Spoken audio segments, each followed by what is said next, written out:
Hey, how you doing? It's Clayton here from howtodrawcomics.net and buttonbrostudios.com. I'm in the house today with the one and only Corey Button, creator of Kozor, Descent into Madness, and Justin Murphy, aka Professor Murph, the creator of War Party, here to talk to us about pre-press and how to get your comic book printed in the pristine way, the pristine condition that it needs to be printed in. So welcome, Murph. Welcome back. You were on last week. Yeah, it's becoming a regular thing around here. Hell yeah. People know you. Yeah. All right. Let's say hello to the chat real quick.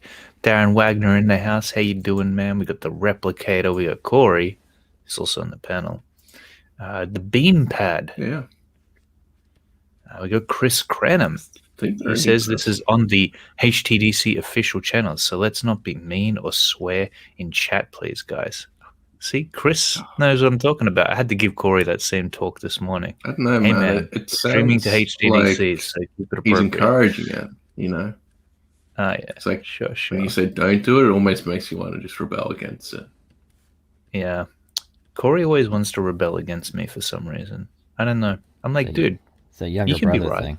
Yeah. Yeah, I know. This guy always thinks he's right for some reason. Far. He's your older brother. He's supposed to be right. Come on. Yeah, I got a lot to teach you, Corey. You know. Right. Do you have any siblings, Murph? That I also have I have an older sister, but no, she's not artistic. She's no worries. I got all the art from. Well, we have different fathers. She's my half sister, so I get all my art from my dad's side. And then cool. Yeah, he was like a carpenter, furniture guy, design furniture and things like that. Awesome. Yeah, I reckon we could bump your mic up just a tiny bit more, Murph. And I'll move it in closer. Is that better? Yeah, much better. Much better. I do notice the difference. You've got a great sounding voice there. Yeah, it's a condenser mic. It's a much nicer mic.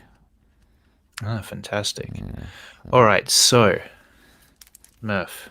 Yes. Are you in the process of thinking about how War Party is going to print and what you need in order to properly prepare it? Yeah, I mean, here's the thing about that. The process starts as soon as you start drawing. And I've run into the problem in the past before of just assuming a size and then working and then realizing I haven't even figured out who my printer was yet. And if people haven't learned this yet, different printers have different standard sizes for comics. There's not really a standard size. I'll go to like mix them and they'll be off by like a quarter of an inch bleed, or taller or wider than other companies, than Print Ninja or than Comic Impressions. They're all just a little bit different. Kablam is different.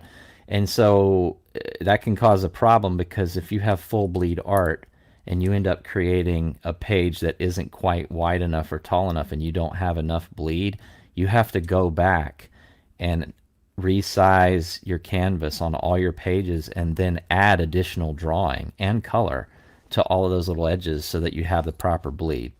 So it's very important. I think you should pick your printer out before you even start drawing. I think you should already have your printer decided in advance, because they're all a little bit different. Now, they can do custom sizes, but the problem with custom sizes is sometimes they're going to charge you more, because they like to go with their standard because they're set up for that. So if you want a custom size, it's even like an eighth of an inch wider or taller, it can affect the price because you're asking them to do something custom.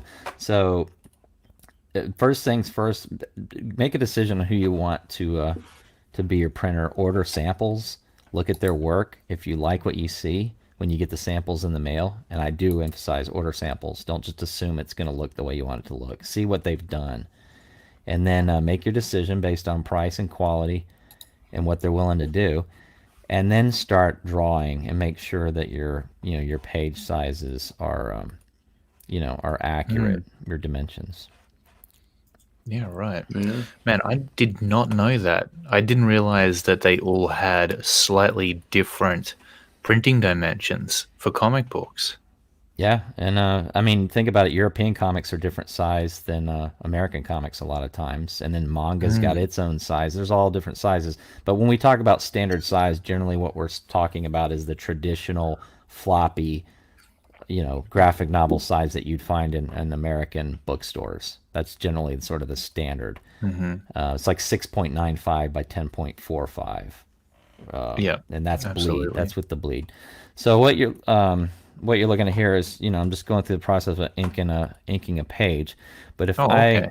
if I It's not go, it's not showing up for us. hang on, There we go. there we go. Wow. Oh. Can you see it now? Is it Um, screen sharing? yeah, I can see the screen share, but I can't see the window you've got up. All right, hold on. Oh, I can see that one. Yeah. It's the StreamYard window. Let me change it. Okay. Stop screen.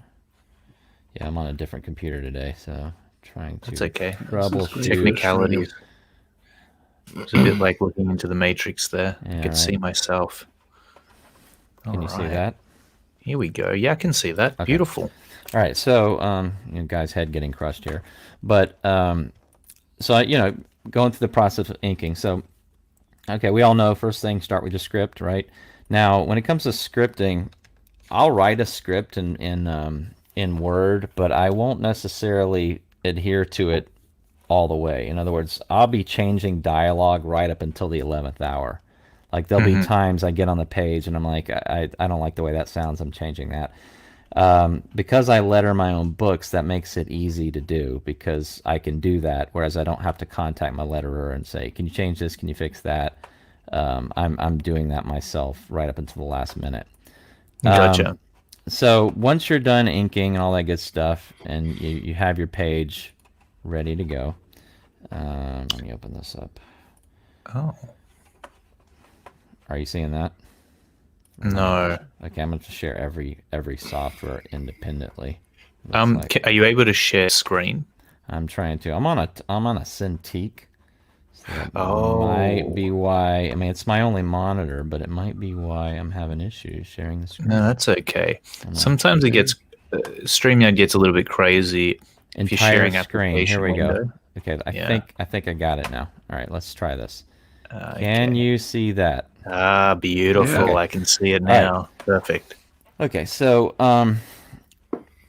when we are like say, I'll go to pull up an inked page here. All right, so I believe in keeping real organized. So I have everything in folders. I have all my pencils in a folder. Then I have all my inks in a folder. I have the original ink sessions, which are whatever I'm working on at the time. It'll make a little JPEG preview, but I work in Manga Studio Pro, the old version of what is now Clip Studio Paint. But Yep. then when I'm ready to export, I export them all as TIFF files. Okay, so the file will be a bitmap. It's solid black, solid white. There's no grayscale and there's no anti-aliasing. It is solid. So if you were to zoom in, it would be a stair-stepped, jagged black line. There, you do not want any anti-aliasing on your black line art. Okay, so when you deliver it to the colorist, they want a bitmap TIFF. Okay, or a black and white TIFF. Now my colorist likes 400 DPI. DPI is dots per inch, or it's PPI, pixels per inch, dot per inch, pretty much the same thing. The minimum quality for print is 300. You don't want to ever go lower than 300 dots per inch. If you go any lower than that, it's below print quality. Some colorists like higher res files. They like 400, 500, sometimes even 600. He's happy with 4, so I give him 400. The difference is colorists color the pages the size, the print size. They don't color them the size you draw. So when you're drawing this or inking this, you're drawing it, 11 by 17. You're drawing it really large, right? Yeah. When I deliver it to the colorist, I shrink it down to its print size, 6.95 by 10.45, but I change the DPI from 300 to 400. Okay. Mm, So the reason why I'm okay. able to go up on DPI is because I'm going down on size. All right. So I would not normally be able to do that. If I left it 11 by 17, you can't go up in resolution. But if you shrink down, you can go up in resolution because you're shrinking it. It's getting smaller. So the resolution can go up as you shrink the dimensions. It sounds a little strange, but Yeah. you're able to do So, that. so why is it that you shrink the dimensions for the colorist? I can't speak for all colorists, but I know my colorist prefers to color at the print size. That's the size that my Gotcha. color. And traditionally in comics, colorists did color print size. So they were when they did the old school where they would take watercolors and paint a guide, and then it would be sent to the color separators to do the old fashioned 64 colors that you'd have in Yeah. like a Marvel comic in the 80s. Mm-hmm. They would paint on were called like silver prints. They were little they were black and white or almost blue line printouts, sometimes blue lines of the book, and they take watercolors like P.H. Martin's watercolor dyes, and they would just color, and that would be a color key basically for the color separators to use. So they wouldn't actually photograph or scan the watercolor. It was just a guide. That's what the colorists did. They just decided, okay, 100% red here, 50% red here, whatever, magenta here. And Right. I used to do color separations back in the 90s. You want to talk crazy? I'll tell you what's crazy. I found a newspaper printer in the 90s that did color comics, but Yeah. I had to provide color separations. So what I would do is they would give me the print layout that the newspaper used for the pages, and they'd be like 8 pages on a sheet, okay, and it'd be like page 1, page 8, page 16, page 14. It'd have like they'd all be out of order. You'd have to print Mm. out little black line art like this of Yeah. your image and lay it down on this big massive sheet that was about the size of a, I don't know, about 3 foot by 2 foot wide tall. And then I would Wow. lay clear acetate. I'd order big sheets of clear acetate plastic, peg register them, lay them over it, take a red opaquing pen, and then write on the acetate 25% yellow. And I'd go through and color everything in the page that needed 25% yellow. Then I'd take that Wow. acetate off, lay another one on, and put 50% yellow. And I'd go through all the colors doing my own separations. You'd have layers and layers of acetate with red opaque ink on them. Okay? You want to talk about making mistakes? I got green horses back sometimes because I left off the red. In other words, No. to explain to the viewers how color separation works, when printers print, they print at something called CMYK. It's 4-color process. C is Yeah. black, Y is yellow, C is cyan, which is a, or sorry, K is black, Y is yellow, C is cyan, which is a blue, and M is magenta, which is like a pink. Okay, those 4 colors make all the colors you see in print at different percentages. Old comics used to only be able to do 25%, 50%, I think 75 and 100, and that was it of each Right. color. So if you want to do a flesh tone was 25% magenta, 25% cyan, and 25% yellow. That was a typical Caucasian flesh tone, okay, in a Oh, comic book. goodness. So for every time you showed someone's skin, you had to do 3 color separation acetate sheets, one with 25 yellow, one with 25 cyan, one with 25 magenta, okay? So if I'm Mm-hmm. doing a horse and I want him to be brown, I'm going to use more magenta, right? And some cyan and some yellow. Where there were times in the book where I forgot to color the horse on the red acetate, and when I got it back, the horse was green because it was yellow and blue. So Oh, goodness. yeah, it was a nightmare, but it was a cheap way of doing it. This was before digital coloring. This is before digital color separations, and you saved a lot of money, even though it was a lot of work, on separations because you did them yourself. Okay. Yeah, man. We think making comic books is hard these days, but and it is. But damn, man, Not like back then. then it sounds like an incredible undertaking. How long did it take you to do all that Well, stuff? it was crazy because my book was black and white for like the first 4 issues, and then when I found out about this, that I found a printer that would do color, I was so obsessed with having a color book. You just don't understand. It was so expensive and cost prohibitive to do that when I found a way to do color, I couldn't resist, so I was willing to put in the extra time.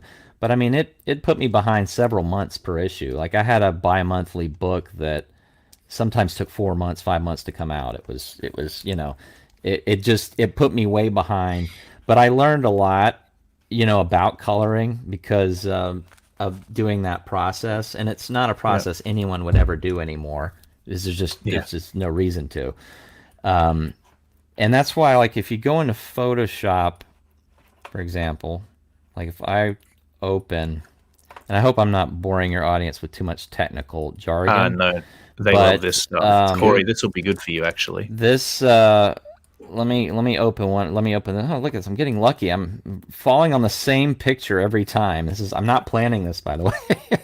It just happened to be picking by random the exact same page.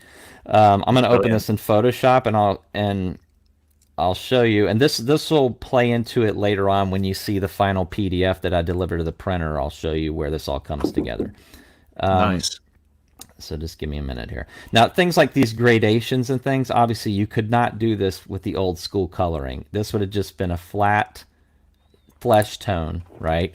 You could do like a highlight by putting like a yellow on her face, like one section where there might be like a 50% yellow. We've all seen that in old school comics. But that's about all you could do. Maybe a little blue on the side of her cheek or something. But you couldn't mix colors at all. Wow. You couldn't do gradients at all. You could only do solid, flat colors, and that's why comics looked the way they did at the time, because they were limited to 64 colors. That was it. So it was basically flats back then, and I'm guessing That's all it that's was. why the inks the line art was so intricate at times. And bold, yeah. And the thing is, it's really a testament to the ability of those colorists to take such limitations and still make stuff that was passable. I mean, make stuff that looked decent. Because I remember reading those comics and thinking this stuff looks great. But then Yeah, me Image too. came out with digital coloring, and you're like, all of a sudden, it didn't look so great anymore. The Image computer coloring changed all of that.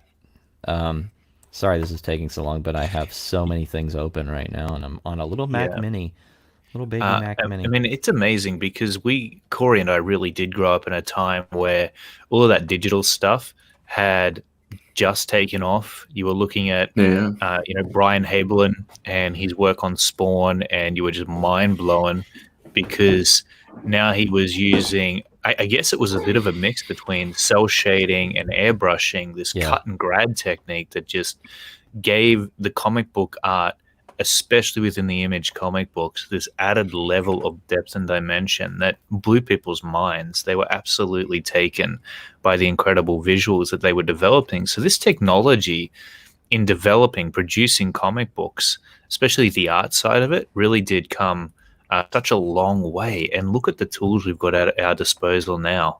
It's amazing.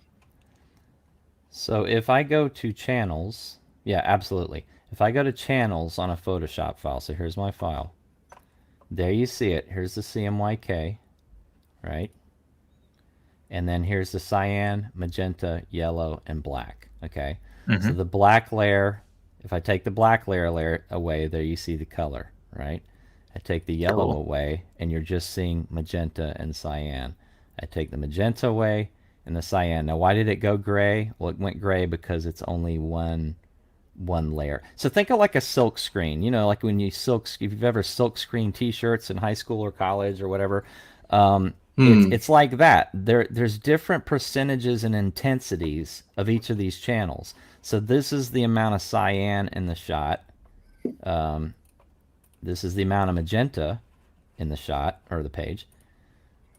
This is the amount of yellow in the page. Okay. Now we have almost infinite varieties of percentages. We've got full gradients here going from 0 all the way to possibly 100.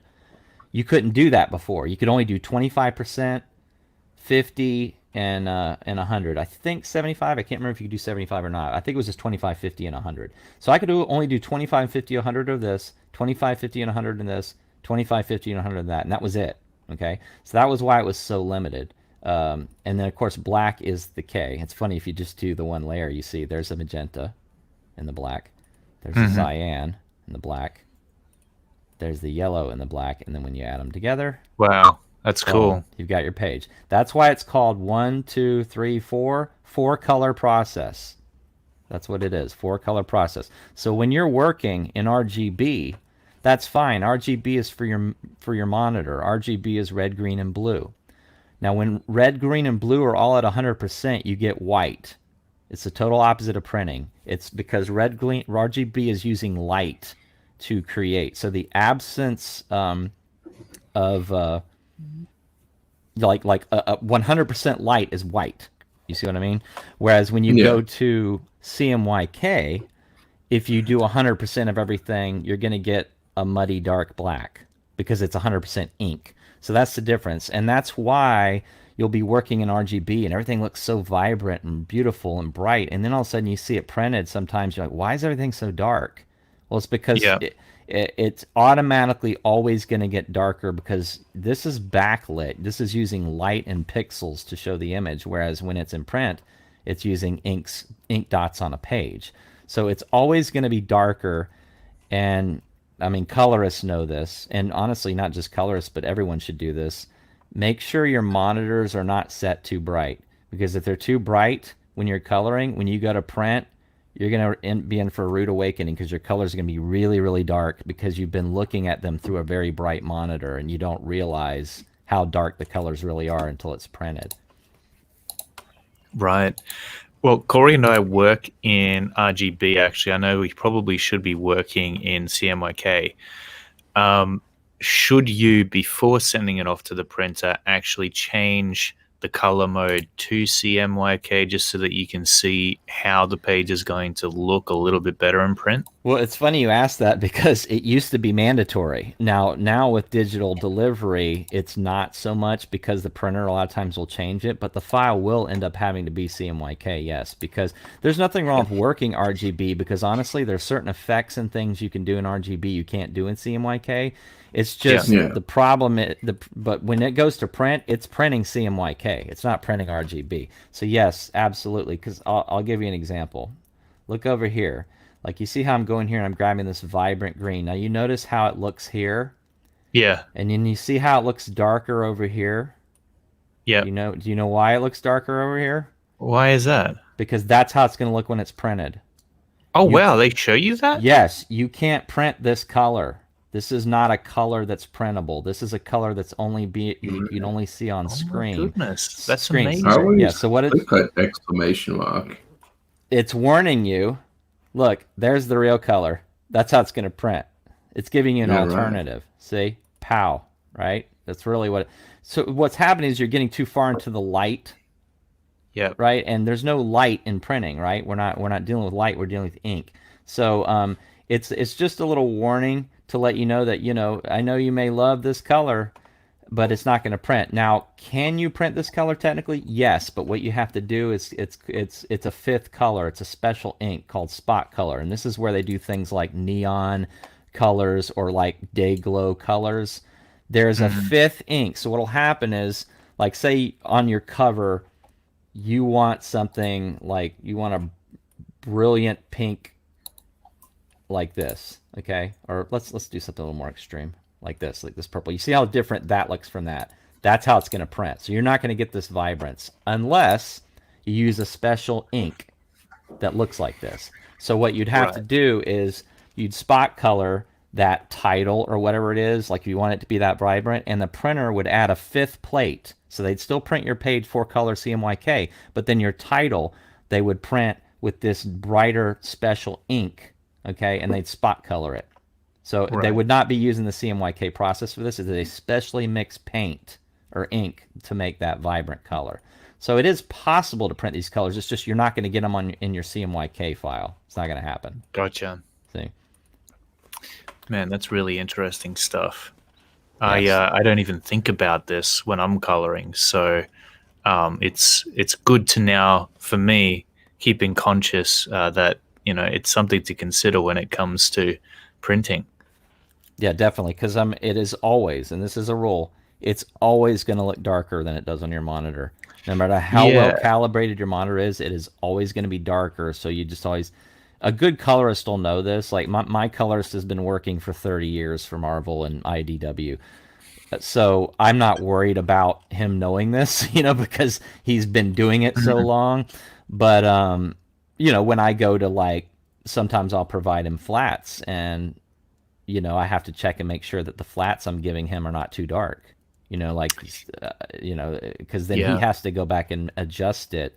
Because I've gotten some things back from him that I flatted, and I went, "Why is this looking so dark?" And I realized I did the flats, and I went too dark on the flats, and he's building on the flats. So it's just something to think about with regards to color. And I only know all this because, like I said, I used to do traditional color separation, so I had to learn the printing jargon that sort of surrounds it. Yeah, right. Is there, like, other than just turning down the brightness of the screen, is there any other way you can make the screen more accurate? There's gamma. There's a setting called gamma, which it's kind of like brightness, but it controls kind of the intensity of color. But honestly, I mean, have you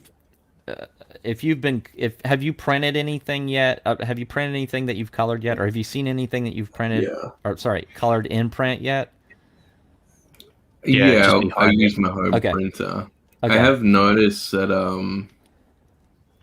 because I started making sure my stuff wasn't as vibrant, and I noticed, like, when it was printed, it was more vibrant than I thought it would be. So yeah, but it prints better when you're not making it overly vibrant and saturated. Right, and obviously, you have to be careful about home printers because they're not exactly calibrated to perfection either. There'll be variations.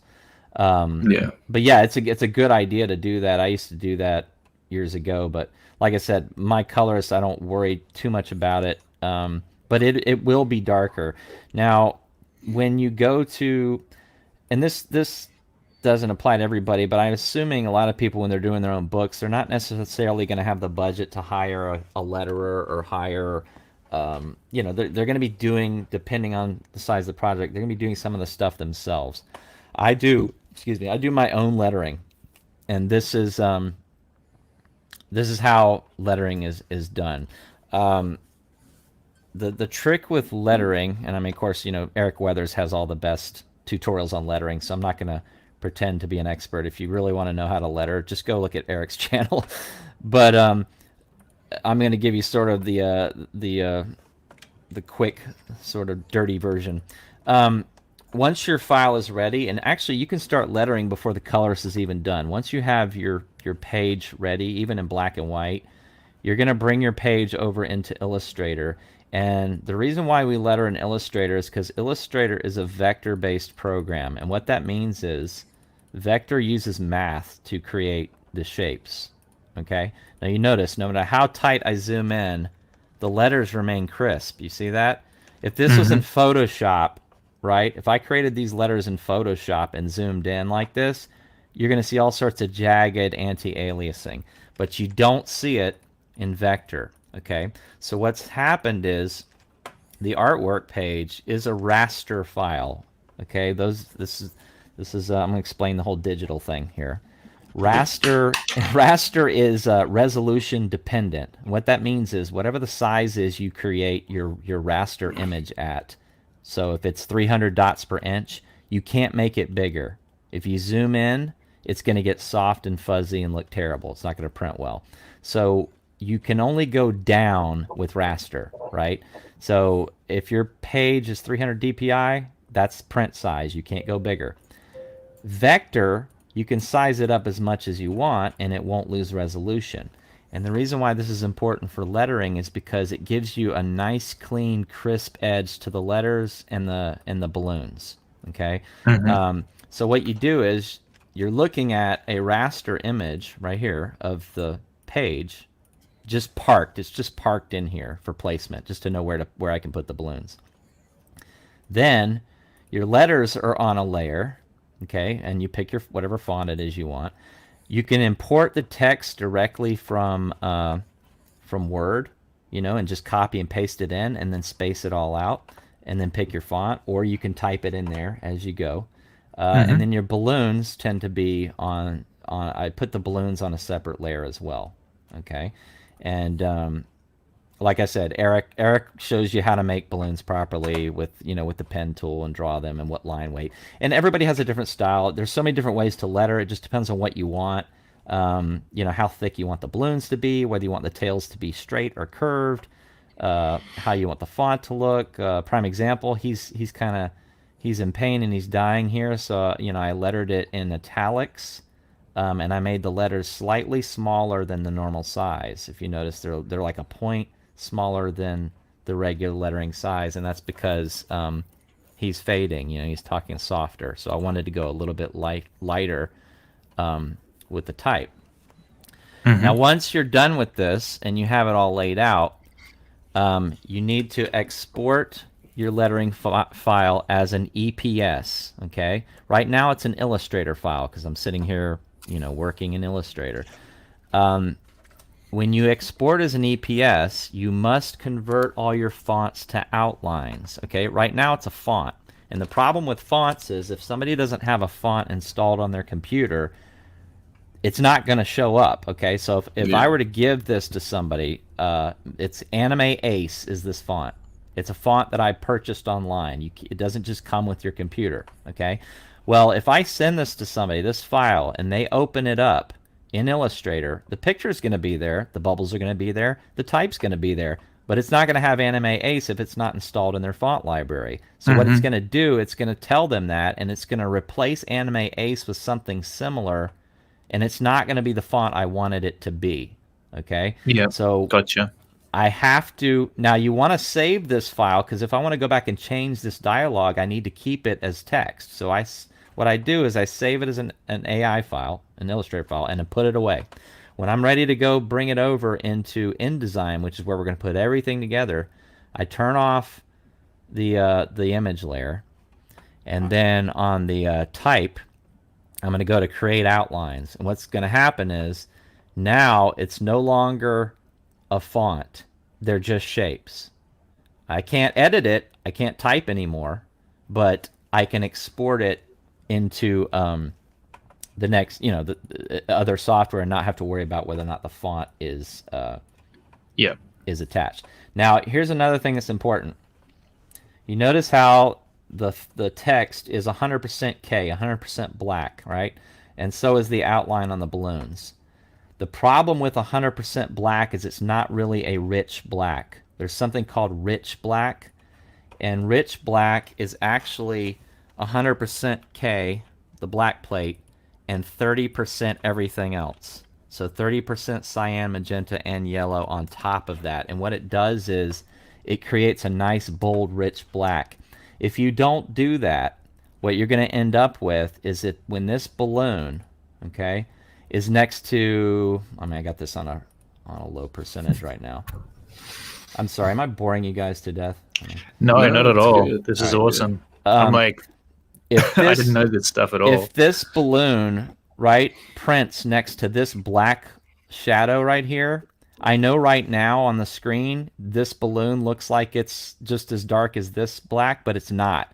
When it goes to print, and you'll see this in the PDF if you don't do this, if you just leave this 100% K and you don't add the 30% of the other three colors, you're going to end up with a black that looks like a dark gray. It doesn't look rich. It doesn't have that deep, rich black that you see in the line art here. And what's going to happen is it's when you have it, whenever text is next to a dark area, like here, for example, this is rich black, you're going to see like a grayish, ghosted line right here. And it's not going to look the way you want it to look. Plus, the text is going to be like a dark gray instead of a rich, deep black. So you have to make sure when you create your text and your balloons, that the lines around your balloons, and they're right here, see there's the line, that you go in here and make sure all this is 30%, 30%, 30%, 100%. I took this out for the purposes of this demonstration because this is the default. Okay. Is this the same in other programs though, like Photoshop and? It's the same with printing across the board, because here's the thing. When you send it to the printer, you're telling the printer 100% black and nothing more. And that's what the printer is going to print, because it's just a computer. It's just doing what you're telling it to do. So now I know some printers will do something called boost the black, where I've had printers fix it in the past where I gave them 100% K on the text and didn't do this, and they will do a thing where they boost the black, and it's where they hit the black plate harder or hit it twice. But I would recommend just making sure you do it from the get-go. Just make the the colors a rich black, because that is a rich black. That's the rule. 30, 30, 30, 100. Okay? So when I go to export this, I don't want to export it with the image. Okay? I just want to export the text. All right? Okay. So when all is said and done, I would have selected all this, converted it all to shapes, and then I would just go save as and save it as an EPS. Okay, so I'll go to save as, and then, sorry, the computer's so slow. Like I said, I'm on a Mac Mini, and they're not very powerful. Mm-hmm. But I heard Mac was the best. Not many. Well, minis are kind of, they're not meant to do this amount of. They're not meant to live stream and have like 5 applications open simultaneously. They're just not very powerful. So yeah, you go to EPS, right? So what you're going to end up with is you're going to end up with 2 lettering files. You're going to end up with one that's an AI file for editing if you ever want to go back and change the text, and then you're going to end up with an EPS file, which is the one that you want to use in InDesign. Okay. Now, InDesign is where we bring everything together. InDesign is the desktop publishing software, okay? Ooh, and awesome. What it looks like is this. And if I grab this layer, I'll show you what's going on here. Just give me a minute. Come on, wake up. So what we're looking at here is text imported as an EPS, and it's sitting on top of the image layer. Hold on, if I can ever get it to move. So with what you were talking about with the blacks in the dialogue, do you have to do the same thing for the line art as well, or is that already in rich black? The colorist does that. The color. Okay. So when you give the colorist, because you're giving the colorist a black and white file, there's no color. It's just a solid, bitmap file. Gotcha. I don't know what the colorist is doing to the black to do that. I could ask him because I'm not a colorist, but I do know when I get these images back, that black is rich. It's cool. There's no issues with that just being, like, in other words, if this is given to the printer, this dark area back here is not just 100% black. There's cyan, magenta, and yellow in there as well. Okay, cool. That's awesome. Now you'll see on the layers, I just hid the text layer. So the text, that EPS layer with that text is right here, and the image layer is below it. Okay, so they're separated. Yes. So this is still a vector, and this is a raster. So you're going to get nice, crisp lettering in the scene. And by the way, this is another thing. This is why it's so important, if you're not your own letterer, to make sure that you have a letterer that understands placement. Because you see the way I drew this, I left all this dead space in the middle because I knew they were going to have quite a lengthy conversation in this panel, and I needed room. So I spaced them out so that no important art would be covered. Same here, covering his shirt and his pants, but it's not a big deal. Put her over here, left a lot of dead space up here because there's a lot more dialogue here. Then in this open shot as well, I'm moving around, trying not to cover up their arms. And then here as well, up here. So planning out this stuff is vital. And sometimes I'll even add dialogue just for the sake of design. Like sometimes there'll be a dead area in the panel, and I'm like, you know what? That really would look nice with a balloon there. Let me come up with something for the character to say. So this is what I mean when I say I like to do my own lettering, because all the way up to the 11th hour, I'm changing stuff. I'm tweaking dialogue and things like that. And also, this is a general rule of cinematography. Don't flop the eyeline unless there is a dramatic reason to do it. In other words, what I mean about flopping the eye line is you notice she's on the left, he's on the right. They're having a conversation. She's still on the left, he's still on the right, but we're looking over her shoulder. She's still on the left looking to the right, she's still on the left looking to the right. All of a sudden I flipped the eye line, but I flipped the eye line because now we went above. So now I treated it as if the camera went down and it landed over here. But see, she's touching his chest. So this works right here. But if you're having a conversation, you would not want to go from this panel to this panel and have him over here looking this way and her looking that way. It confuses the reader. They don't do this in movies, too. Movies, it's a rule in movies and TV as well. So you try not to flop the eye line. When you're an artist, you're a cinematographer. You're not just an artist. Being able to draw, this is why pinups are useless. All pinups tell you is how good you can draw. They do not tell anybody whether or not you can tell a story, whether or not you know how to frame or pace shots. It does not. So sequential art is cinematography, as far as I'm concerned. Absolutely. You're being a camera operator, and a director at the same time. So when you bring all this in, of course I'm sharing all the fun stuff, but when you bring all this in into InDesign, it's of course this hasn't been colored yet, so you see I have the temporary. Actually, was I working on this on your last show? I think I might have been. You might have been, actually. You bring all this in InDesign. And it's pretty easy to use, because everything's laid out. Now you see this pink line and the red line. What that is that's called your bleed and trim area. Okay, so the bleed and trim area, and this is important. This is why size matters in comics. If you're gonna bleed your art off the page, and most comic art does, these days. Then you need to make sure you have enough bleed and trim area. And what that means is everything between this pink line and this red line is going to get cut off at the printer.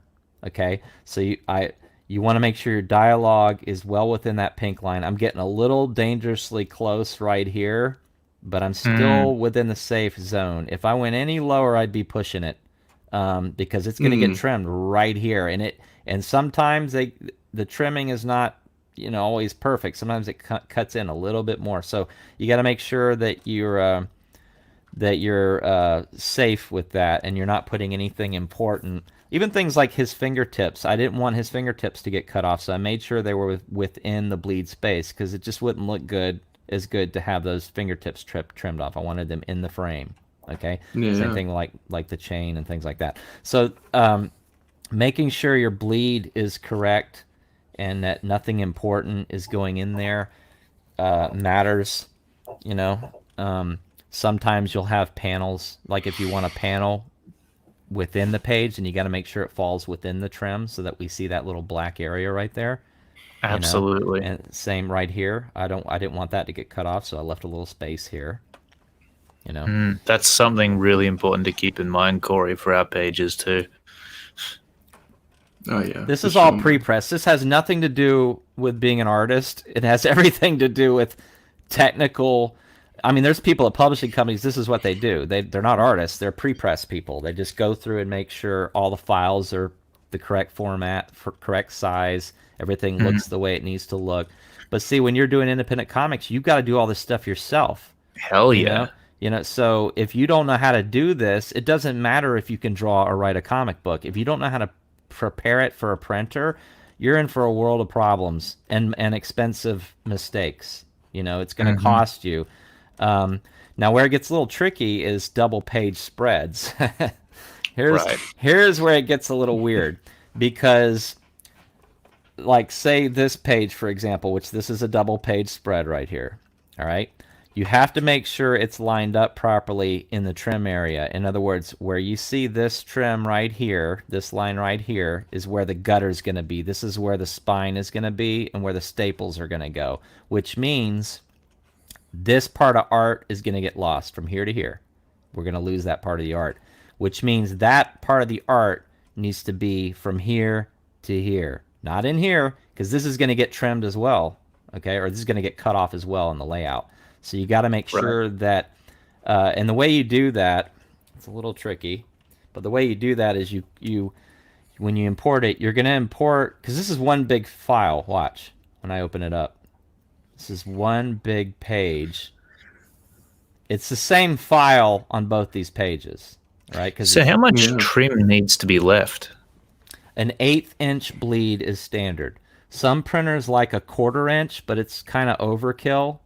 So you want an 1/8 inch all the way around, top, bottom, left, and right, 1/8 inch bleed. But if I open this up, you'll see there's artwork there. See?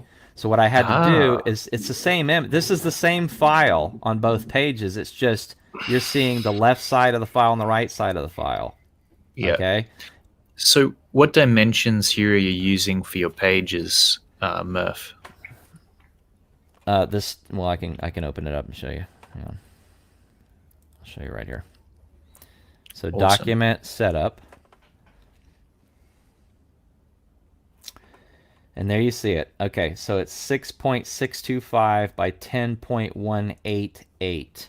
That is the trim size of a standard comic book.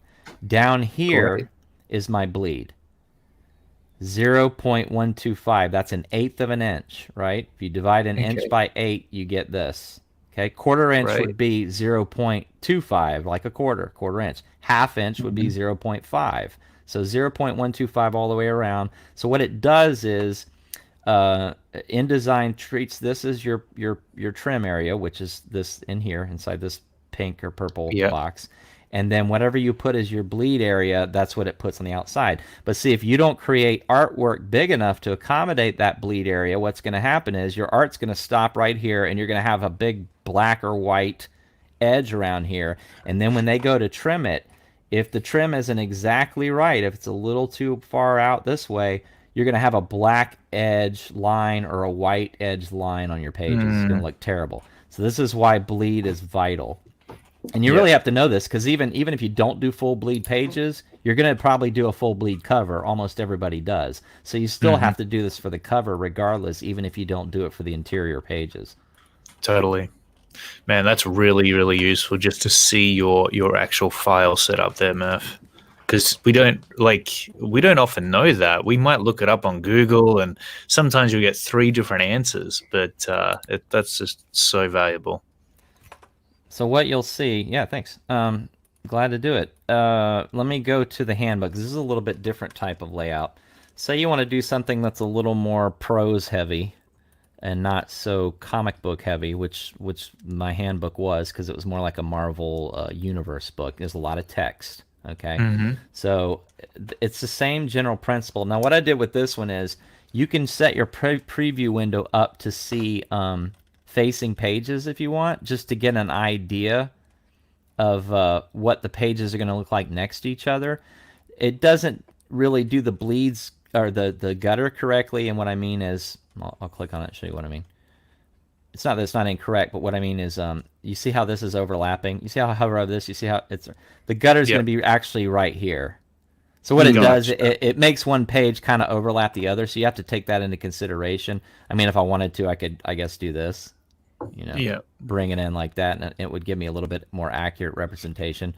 Sorry, don't you have to think about the, like if you put in like a thick graphic novel, you have to think about like the crease in between so they can see as well. And that's why I like floppies, because I did a 200-page graphic novel, and whenever you do a double-page spread, you lose a good 1/4 of an inch of art, because the binder, depending on how thick the book is, it sucks in the middle.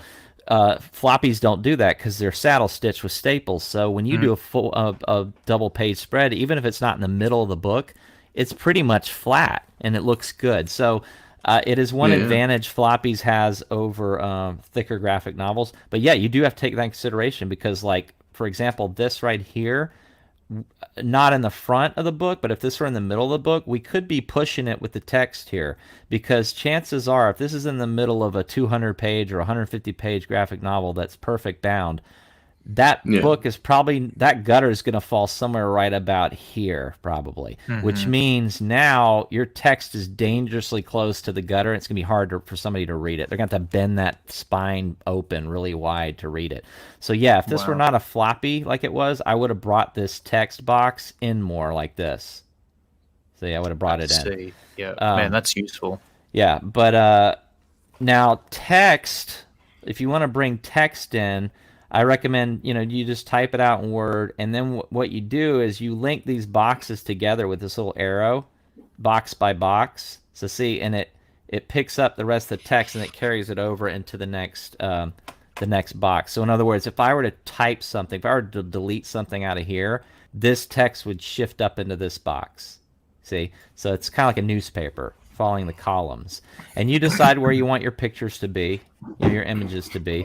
But this was a different type of layout because I had to do a lot of typing and also had to justify everything. Justification is where, it's got a nice even edge out here. It's not jagged on the right side. You know what I mean? It takes a lot of time to do that. But, I wanted to. What does that process involve? A lot of playing around with space bar. In other words, sometimes like this one, I didn't mind it because I wanted it to be looser on these and not so rigid. But so I left it alone on these pages. Cause I'm kind of going around the art. You know what I mean? Like I'm kind of like bouncing around the art a little bit. But on the bio section, I wanted them to be. I wanted them to be crisp and clean like that. That is beautifully laid out, man. Thanks. It took about a month to do this book. I can see why. Yeah, and I did it. It's funny because it was an add-on later on in the campaign, but I did it because when I was writing the story, I was getting confused myself about, okay, what's the process? What's the order? I got to make sure I know what I'm doing when I'm writing this. I don't want to leave out a step, and so I really had to sit down and go, how does this transformation happen? What do they have to go through? And it helped me as a writer. And I started asking questions like, what happens if they, lose a limb? What happens if they get cut or burned? How do they heal? How fast they heal? These are all the questions. How tall are they in relation to each other? These are all questions that I, as a writer, needed to answer. And I figured, well, if I'm going to answer these questions, I might as well share them with the reader. Let the reader have this stuff, and they can apply it to their. Yeah, sorry, I was going to ask: is a deer chick the tallest? Well, if you add her antlers in there, yeah, her antlers take her up to 13 feet. The bear is the tallest. He's a monster. He's like the Incredible Hulk, but she's about 9 feet tall at the head, and then the antlers are really long. So yeah, she's. Well, I think that's a great idea, Murph, because when it comes to comic book readers who actually become a fan of your book, what do they want? They want more. They want to investigate the characters and find out even more information about them. So a handbook like this is just the brilliant companion to a comic book like yours, I think. Well, yeah, it helps you establish a world. It's kind of like, if how Tolkien wrote a bunch of the Silmarillion or whatever, he wrote all that stuff that a lot of people didn't necessarily see at first or never really got published until later. But that stuff helped build his world, which is why I did the sticker album in the back, because what's going to happen is when I go do the next campaign, whatever this one is, I'll leave the text out so you can kind of guess. You'll get a bunch of stickers with the book. And what it'll do is right here will be a box with the character standing there. Over here will be a clear sticker with all the bio information, just like you saw earlier. This will be the sticker with the logo that'll go over that. And these will be shots from the book. So all of these will be replaced with stickers. And you'll be able to add on to this book based on the campaign. So it's an expandable. It's not only just a manual for this series, it's an expandable handbook for all future books in the so-called War Party universe. That's great. So when Michael Bancroft brings up a good point here. I've heard him say this before, and it's something that I would have never thought of.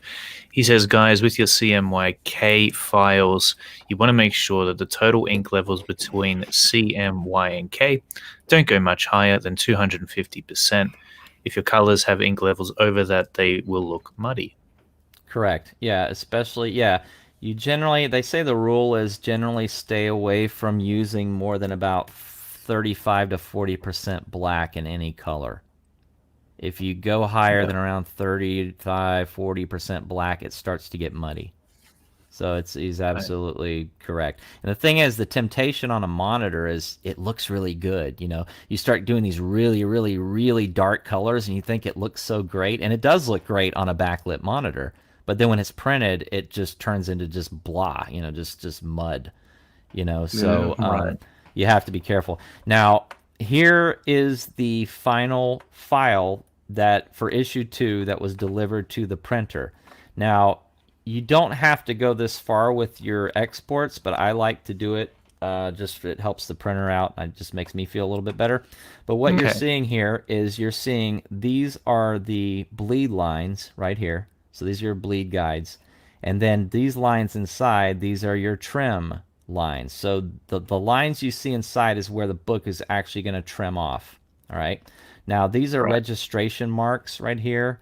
I don't know if they're all that necessary anymore with a lot of digital printers these days, but I put them there anyways. I think web offset printers still like to use them. I have a barcode and a UPC. I know a lot of people aren't doing that in Comicscape, but I intend on having War Party distributed in retail stores as well. So I went ahead and got an ISBN for every issue and got a UPC barcode as well. Awesome. Also, this will help you against the postal man because if you have an ISBN number, and here's where it's tricky. Most floppies actually periodicals don't require an ISBN. They just usually require just a barcode UPC. ISBN is usually for books, like actual graphic novels or books, what they call books, not periodicals, and they tend to consider floppies periodicals. I went ahead and got it anyway and slapped it on there. So because I use media mail for shipping, it's a lot cheaper. And if they open it and you don't have an ISBN number, they're kind of weird about floppies. They can treat them like magazines and say, well, this doesn't count as media mail. We're not letting, we're sending it back. So that's kind of added protection. But here's the colors. Here's what I'm talking about. There's 100% Y, that's yellow. There's 100% magenta. There's 100% cyan, and then there's your K, black. So C, M, Y, K. There's your 4-color process. This is RGB, red, green, blue, and then this is 50% Y, 50% magenta, 50% cyan, 50% black. Okay, this is just a guide so the color. When they're running proofs, they can make sure if these colors are right, then this is right. If these are off, then something's off here. And then this, of course, is your value scale. Just, and there's 100% black. You see what I mean? You see how rich and dark that is, and you see how gray that looks? Man. You see how that doesn't look as dark? That's 100% black right there. That's really interesting. Yeah. Damn. So how did you get this all set up?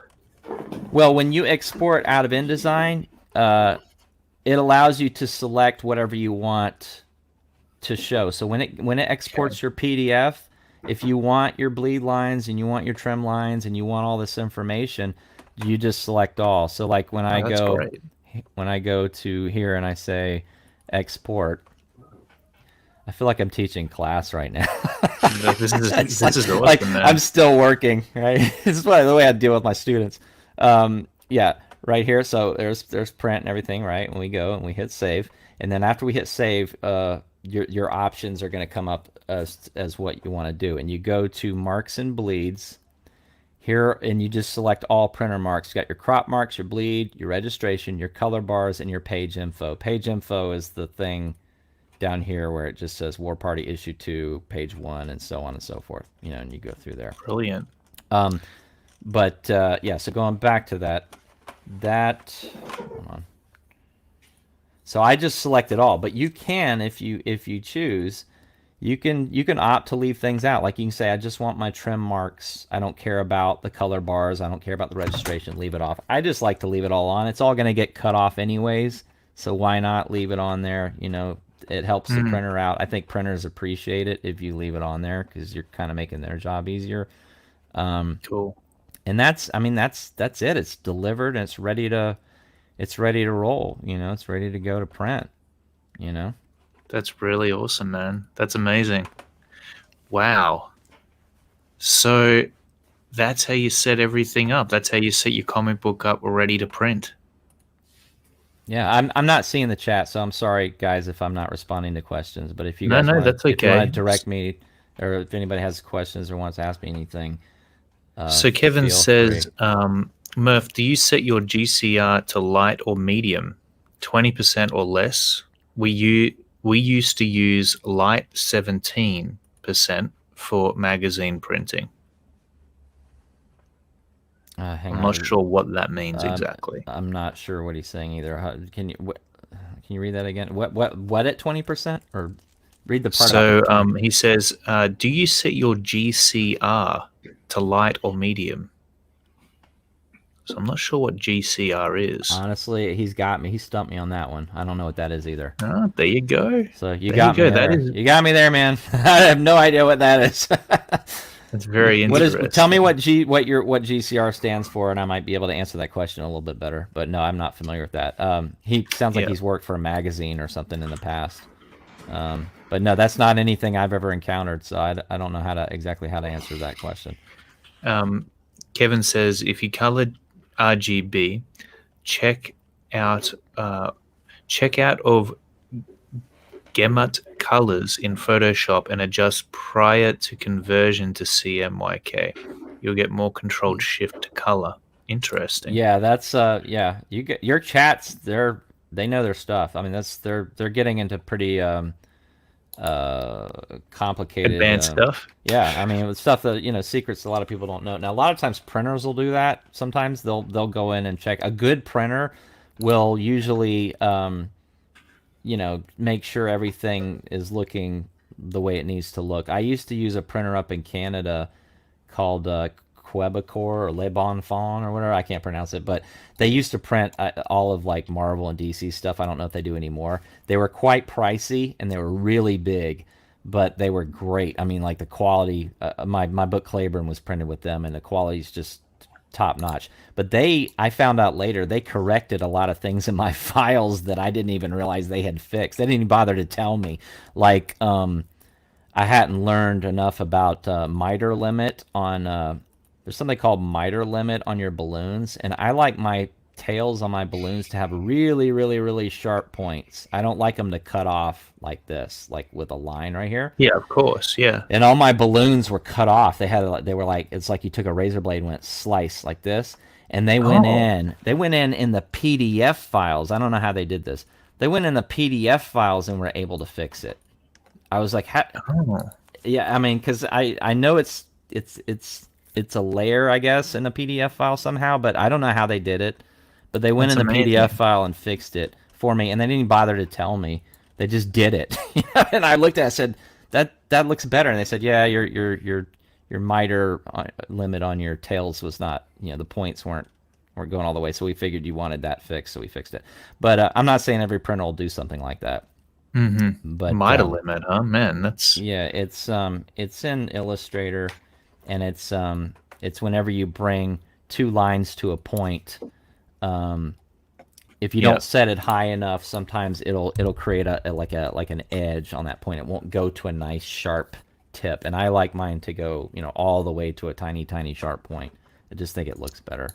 Now everybody's got their own method, and I just want to make clear to everybody in the chat and whoever's watching this, I'm not saying this is the only way to do this. Okay, there's other software. I'm not saying this way is my way is the only way. I mean, you could hear something different from somebody else. I'm just telling you, this is how I do it. This is how it's worked for me. And I just if you want me to give you the secrets to how I do it, this is how I do it. Yeah, no, that's really, really awesome, man. So Corey says GCR is an abbreviation for gray component replacement. The black K is used in colors which are further from the natural axes. Man, what the hell? Yeah, See, guys, I'm an expert. He's getting advanced there. No, it sounds like he's talking about kind of like a halftone kind of thing. The black, like when you do. Yeah, it's to do with blacks or something. Yeah, when you like, printed. for example, when you see a black and white comic book and you see how there's gray tones on it, they're not really gray. It's just halftone dots, and the dots are different sizes depending on how intense you want the gray to be. So it's still a black and white book. It's still just one black plate. There's not another plate of gray. But what it is back in the day they had something called Zipatone. It was actually adhesive, sticky, clear adhesive that had little tiny black dots on it, and they would they'd take a razor blade and cut it out, and they'd lay it down over the portion of the artwork they wanted to put a shadow over, and then they'd cut it with a razor blade and put the Zipatone on the corner of the face or whatever they wanted the shadow to fall. And it was still black dots, but when you looked at it printed, it looked like gray. It looked like a little shadow on the face. So I'll do that in issue 0 because issue 0 is going to be in black and white. I will be using dot patterns in issue 0 because, like for example, you couldn't get this nice. If this were black and white and her leg is white, but I wanted to put like a little cut shadow like this, I would use a dot pattern for that. I'd use like a little, tiny little black dots and take the lasso tool, just like you would with a razor blade, and cut it out and put that shadow on her leg. And it would just give it a little bit more dimension and separation than if I just left it white, For sure. Okay, so Yobino says, in the 90s, we were told to lay off the K about a small amount, 10 to 20%, to avoid other colors going darker or flooding.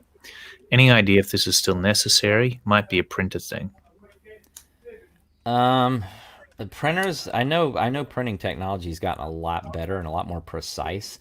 Like I used to have to battle registration issues where like if his hair was brown, some copies, the hair would be shifted a few pixels over outside of the black line art, but it wouldn't be that way on all the books. There'd just be some copies. So what would happen is when that paper, that cheap newsprint is rolling through that machine, that roller, however fast it rolls through, and that ink is hitting that thing, it's not always hitting it precisely on the same spot. There's going to be a slight shift. If you go back and look at old Marvel comics in DC, you'll see that. You'll see times where the colors are shifted outside of the lines and they look off. It's because it's imprecise. Now the new printers, just the technology's gotten so good that precision is flawless. I mean, it's just you don't have that issue really anymore. Now I don't know if that's an issue. Yeah, your chat's they're bringing up some advanced stuff. You've got some people that have worked in print media in your chat right now. The big guns showed up. No, I doubt that is necessary anymore. That sounds like a saturation issue, and saturation with the quality of paper we're using now is not so much an issue as it used to be. You have to realize newsprint back then was super porous. The cheaper the paper, the higher the saturation. And what happens is when that colored dot hits that paper, it's going to bleed if the paper is a saturated type paper. So if you're printing on newsprint, you're going to get a bleed. Pete has to deal with this with his books because he prints in newsprint. He's mentioned this before, that you have to color newsprint differently than you color comics printed on glossy, higher end paper. Like this would not look good. This page would not look good on newsprint. What would happen is all of these gradients and things you see going on here, they would just bleed like crazy. It would not look good. So if I were printing this for like Alterna, or if I was printing it on newsprint the way Alterna does, my colorist would not put nearly as much of this type of shading and things, and they would go much simpler with it. You would never want to print Kozor on newsprint. Dude. Kozor would be a muddy mess. The line art alone would be destroyed. So, Although, It's really interesting. I got this book the other day. I ordered it, and it's got some of the finest line art that I've ever seen. I'll get this up real big for a second. And I was surprised because it is printed on newsprint. It's a bit blurry there, but there's individual hatches actually making those tones, and I was surprised at how clearly they came up on newsprint. I was like, man, maybe Kozor will stand some sort of hope, when it goes to print. Yeah, you're definitely going to want that on a glossy, which I'm assuming you're going to go gloss, but something. Yeah, for sure, nice it'll be regular. Yeah, because your saturation is going to be pretty heavy on that. Like I said, Corey is a finely seasoned steak. His coloring is rich, yes. Same for Bancroft. Yeah. Bancroft is the sushi. Corey is the steak. Yeah, absolutely. Another thing I wonder about is, I think like Zach or something pointed out how like some DC comics, the ink will come off on their hands because of cheap printing. Is that anything we have to worry about? Yeah, what that means is they're not. They'll do something called UV coating, or sometimes they'll do a laminate coating on really glossy things. What that does is that coating bonds the ink to the paper. Yeah. So they're either skipping that process, or they're they've found a cheaper way to do it. But what's happening is if the ink's coming off like that, they're not bonding it to the paper the way they should. It's not sealing it, because if it's truly sealed, that would not happen. Like I have my graphic novel that I printed years ago. You can rub your fingers across the pages all day long. That ink's not coming off. It awesome. It is sealed. So that's just Marvel cutting costs and being cheap, honestly. There you go. One question I did have for you, Murph, is when it comes to the size of your dialogue text, what size are you setting that at on the page so that it's not too big and it's not too small and it's easily readable? That's up to the that's up. Honestly, it's a taste thing. I don't think there's a rule. Yep. But okay, cool. But here's the deal: if your book is somewhat dialogue heavy, you want to go as small as possible and have it still be readable. I'm at 6 point, as you can see right there. Now, when he talks soft, I took it down to 5.5, so I took it down a little lot softer. If this were a more sort of say this was a comedic book, or like a more sort of rambunctious kind of action thing that maybe didn't have that much dialogue, you could bump it up. You could try 7. You could try 8. You just have to be careful, because if you go too big, you won't be able to get all the dialogue on a page or in a panel that you want to get in the panel, and then you run into problems because then the dialogue starts overtaking the page, and then you get less art. So I found 6 is a good point. And different fonts are different sizes too. Now, also make sure that you don't want too much space between your lines, your letters, right? Gotcha. So you want to where is it? I have to pull up the character. But anyways, where is it? Here it is.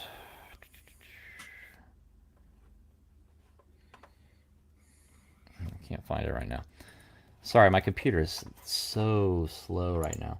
Oh no, that's okay. Here it is right here.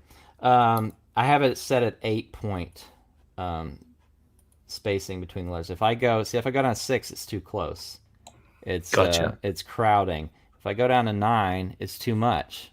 See? So 8 was perfect. So it just depends on the size of the font.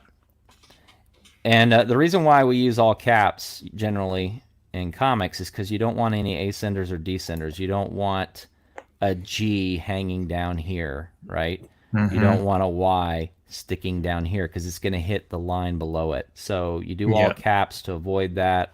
Of course, we all know the rules that all I's should never have serifs on them, the little lines there, unless you're saying I, even when you say I'm dying, you leave it off. But if you say I told you, Yep. then You put it on there? you want it on there. Yeah. Okay, cool. That's one of the general rules too, and that generally an editor will catch that because there's been times it's very easy to leave it on, like to leave it on there and not notice it. Wow, and it's just one of those no-nos. You want to that's stay away really from. awesome, man. Is there anything else we should be keeping in mind before we take a look at your comic book? War Party.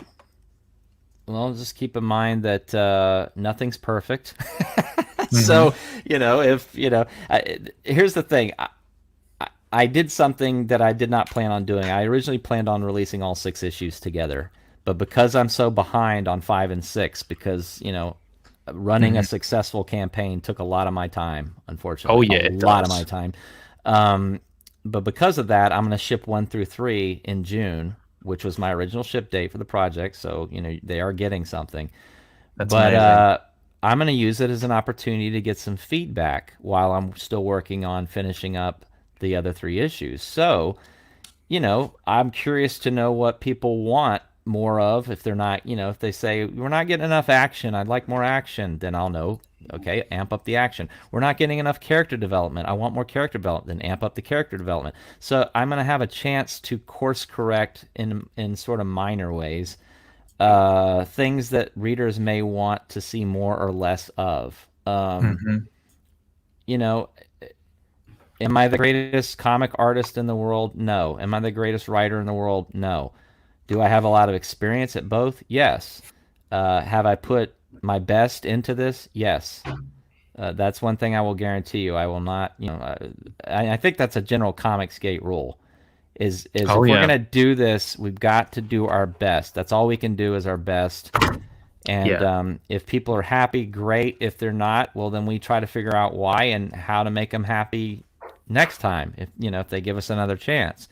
So but yeah, just keep in mind, I'm trying to give you what you want. I hope it meets your expectations. The more successful a campaign is, I feel like the higher the expectations are, because people have told you they believe in it, but they've also told you it better be good because we're giving you a lot of money. So I that's all I can say. Is you be a critic. It's fine. We gotta we have to be honest if we don't like something or we think something could be better. But at the same time, realize we're trying to give you the best possible comic book that we can. Yeah, absolutely, for sure, man. And War Party, I've got the Indiegogo page up here. It does look really amazing. It looks high quality. Thanks. Like the artwork is great.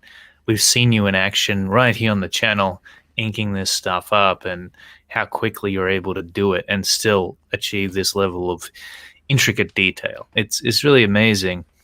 And 100%, man. That is what Comicsgate is about, is doing your best work. There is often delays associated with these books, unfortunately, and I think, look, that's okay as long as you deliver something that blows people's minds, that exceeds their expectations. Because if you're going to be delayed and then you don't deliver on what you promised, that's when shit's going to hit the fan, and backers are going to, blacklist you in their own mind. They won't back you again. So, and especially a first campaign, that's your first impression. So you've got to really do your backers well and make sure that you package up their comic books correctly, that you get it to them safe and soundly so that it's in pristine condition. And, look, for creators, it can be like hell to do all of those things and to really perfect it, but it's totally worth the effort.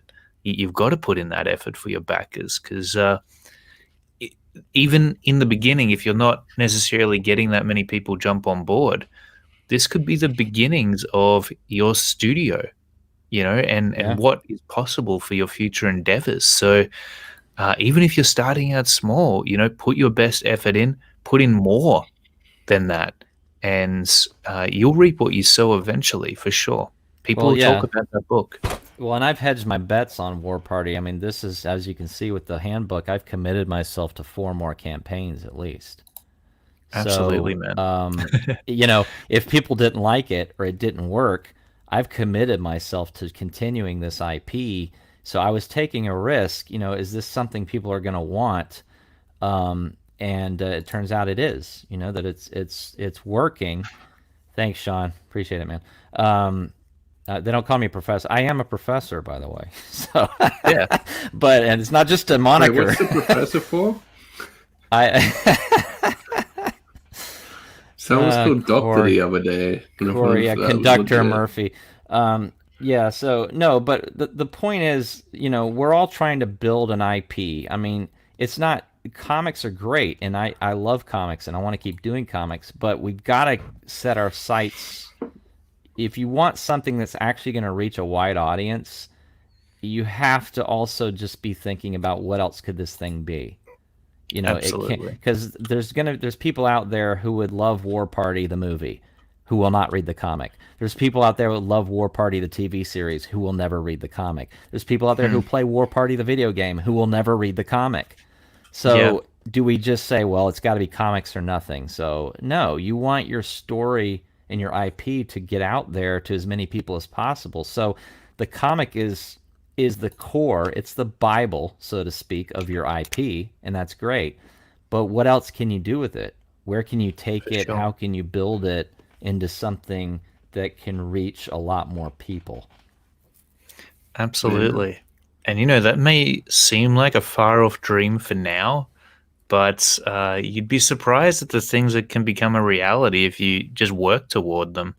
Because I think it's about having passion for what it is you're creating. Like, it sounds like you're super invested in War Party, Murph. You love this story, and so of course you're going to be dreaming about all of these other amazing things that you can do with it. And in fact, what's crazy is that you actually have done that in this campaign. You've got your own doll there of the character, your figure, and a number of books. You've got a bookcase there. The slip case, that's gonna be really nice. Now that's gonna cost me a fortune, by the way, and I'm just gonna say it right now. If don't do slip cases if you expect to make profit off of them, because it's gonna eat up a lot of my money on this campaign. But the good news is I'll have enough of them left over for the next campaign. So that's great. The slip case is a long-term investment.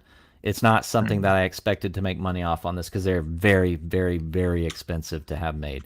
But yeah, like the doll. I mean, I told you guys this before. When I launched in October, if you'd have told me you're going to do an action figure, I would have laughed in your face.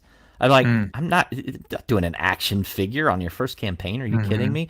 But what happened was it just evolved over time, and I started to gauge what my backers wanted. And I thought, well, what if I wanted to do like a limited edition figure? How would I do that? So I used to work at the Hamilton collection. I used to design figurines. So I contacted some of my people in the industry, and they led me in a direction, and I was able to find a way to do those limited edition figures. And it was a smart move because it made me a lot of money. I'm going to make money off of them. I'm going to have to paint them all individually, so it's a lot of work for me. But it's one way to oh, thanks. Appreciate it. This is the best stream, guys. Barton Brothers rock. I love coming on here. I don't know what it is with me and the Aussies, but between Rob Arnold, Michael Bancroft, and Barton Bros, it's like these are my hangouts these days. Leroy to some extent. But no, it's we're trying to build. People talk about, there's no CG characters. Well, I'm trying to make Diane a CG character. I'm trying to make her become, a Cyber Frog, or a Graveyard Shift, character, or a Johnny Phantasm, or whatever. Like, I want her to be my standard bearer for this going forward. And the war parties are just individual stories depending on the time period she's in. So even though they're lead characters in their book, she is the through line. She is my IP. You know what I mean? She's the one that's going, era to era doing these things. So, yes, it is a Skinwalker book. Sketch Therapy. You know what this is. You've been in many chats. Yes, you remember. And I don't know why you haven't backed it yet, Sketch, but I hope you do. I need some Sketch love around here. Come on. Absolutely. Well, man, I mean, I backed this book, and I'm personally looking forward to it. In fact, your emails convinced me to get the add-ons too, so I'm getting all the books. I just thought that was so cool that you could get so many books in one campaign. Obviously, that's not something that everybody can offer on their campaigns because, well, if you like anything like me and Corey, to get a book done takes you a long time. So, yeah, I think it's amazing that you're going to be able to get 3 of these out and sent out to your backers in June. Well, That's I'm gonna incredible. give you a secret. Start early. I started working on this 2 years ago, on and off. So it's Yeah. not like I just started drawing it yesterday. So there's that. Gotcha. But also, a little secret to backers: if you can draw or learn to draw, try to draw your own book. And the reason why I say that is because it's so expensive to hire an artist. Yeah. The only cost to you as an artist, if you're the artist, is your time, right? I mean, yeah, we all want to pay ourselves, but the truth is, if I had to pay an artist and a colorist and a letterist or letterer to do this book, I could not afford to do it for the money that I raised. Even though I've raised almost 37 or over 36,000, that would not be enough to pay an artist, a colorist, and a letterer to do a 150-page comic book or comic series. No, but since I'm doing the art, and since I'm doing the letters, and I'm doing the pre-press, and I'm writing it, and the only one I'm paying is my colorist, it's doable. See? So you either got to put up labor, sweat equity, or you got to put in money. Those are your choices, either time or money, but you're going to have to give one or the other, right? And I'm giving time, a lot of time, and some money, but mostly, I mean, it's not cheap, but mostly time. Absolutely, man. I think that's really, really awesome. And it's a good point. Like, if you're able to illustrate your own book, and Corey and I are fortunate enough to be able to illustrate and color Kozor on our own, yeah, you know, a lot of the production costs go into basically what you're paid to do this book full. Well, me and Corey are doing it full time now, so wow, congratulations! Which is what these campaigns allow us to do. Yeah, we've got the How to Draw Comics thing, and you know, Corey. I mean, Corey's pretty much just doing Kozor at this point, so he's smashing it. Here's another thing about evolving. Yeah, you guys are awesome. That's why I watch you. This is another thing. What you're seeing right there. That was. Oh, yeah. I stopped what I was doing for almost a month to paint that. Oh, wow. So that put me behind an entire month. But I did it because I got excited about the slipcover, and I said, I want to do some special art for the slipcover. It's time to bust out my digital painting tools and just do a full-on painting. It took forever because I had to do each figure one at a time. I did Diane first, and then I painted everybody else around her. Yeah, so, you know, yes, it's late. And yes, this made me late, but look what I'm offering. I'm giving people more value. And what I love about CG backers is they don't care if something's late if you're giving them A+. In other words, they'd rather have something late that's an A than something on time that's a B, I think. You know what I mean? Yeah, so, no, I completely agree with that. And I don't want to speak for every backer out there, but I know for me, like, say I get War Party in the mail and it's delayed. If it's really, really good, like, I'm going to treasure that forever. Like, I'll always get to pull out this slip cover and look at it, and it's going to look cool. It's going to be an absolute pleasure to experience. So I think that's really good. And obviously we think about the same thing with Kozor and Borok as well, and all the other incredible titles that are out there. Like, I remember waiting for Cyberfrog for a really long time, but when it turned up, that book is so cool, man. Like, that's just a freaking work of art. It really is. And you have to read it, and then you have to almost go back and just look at it. Yeah, like, just go back and just look panel by panel. Exactly. And they say, I was saying this the other day, you know, that the average a person will look at a comic book page for is like, I don't know what it is, like 3 seconds, like a very small amount of time. But I don't think that's true. That, man. Dude, I don't think that's true, actually, at least for comic books that have that higher caliber of art and effort put into them. You don't I think it pulls you in, and it immerses you. Like, sometimes you can't take your eyes off of it. Well, and So that's what comics used to be. They used to yeah, be. They used to wow you, page after page, panel after panel. You're just getting this great art, and it totally. turned into this just a quick, cheap delivery method for some sort of hackneyed story, and the art was an afterthought. That's kind of Yeah, what it's Yeah. become, and it's like that's not what people who read comic books want. They no, want effort. They want you. They want to see that you're giving your all. You know, they want your blood on the page, man. Like they just. It's at least I think in CG they do. You know, and maybe I'll do the kiss thing. You know, where you put a vial of your own blood in the red ink. Remember hell they yeah, did that? man. You know, so it's like yeah, I really did literally put my blood in this. Mm. Yeah, it's CG. Yeah, I agree with Jay Potts. CG books are getting better. The bar is rising. Yeah, I mean, you better get off your collective asses, everybody, if you are, because sorry to use profanity, but my point I'm No, making is, you can't sleep on the job. Like, yeah, I I feel more pressure now than when I started 5 months ago with my campaign. Like I see the stuff coming out. I'm like, dang, I gotta get even better. Issue 4's got to be better than issue 3. Issue 5's got to be better than issue 4, and so on. And it is. It's only going to get better. You know, all of mm. us. Because the more you do it, the better you get. So if you like what you see now, it's only gonna. It's never going to look worse than this. You know. Yeah. Yeah, man, absolutely. I couldn't agree more. I think it's funny because with the crowdfunding scene and CG and more people coming over, I think everybody is getting a bit nervous about the level of saturation that we all might be facing. But the truth of the matter is that there's a lot of books that are stepping up to stand out, and I think that's an amazing thing. As you said, Murph, like that's what comic books used to be.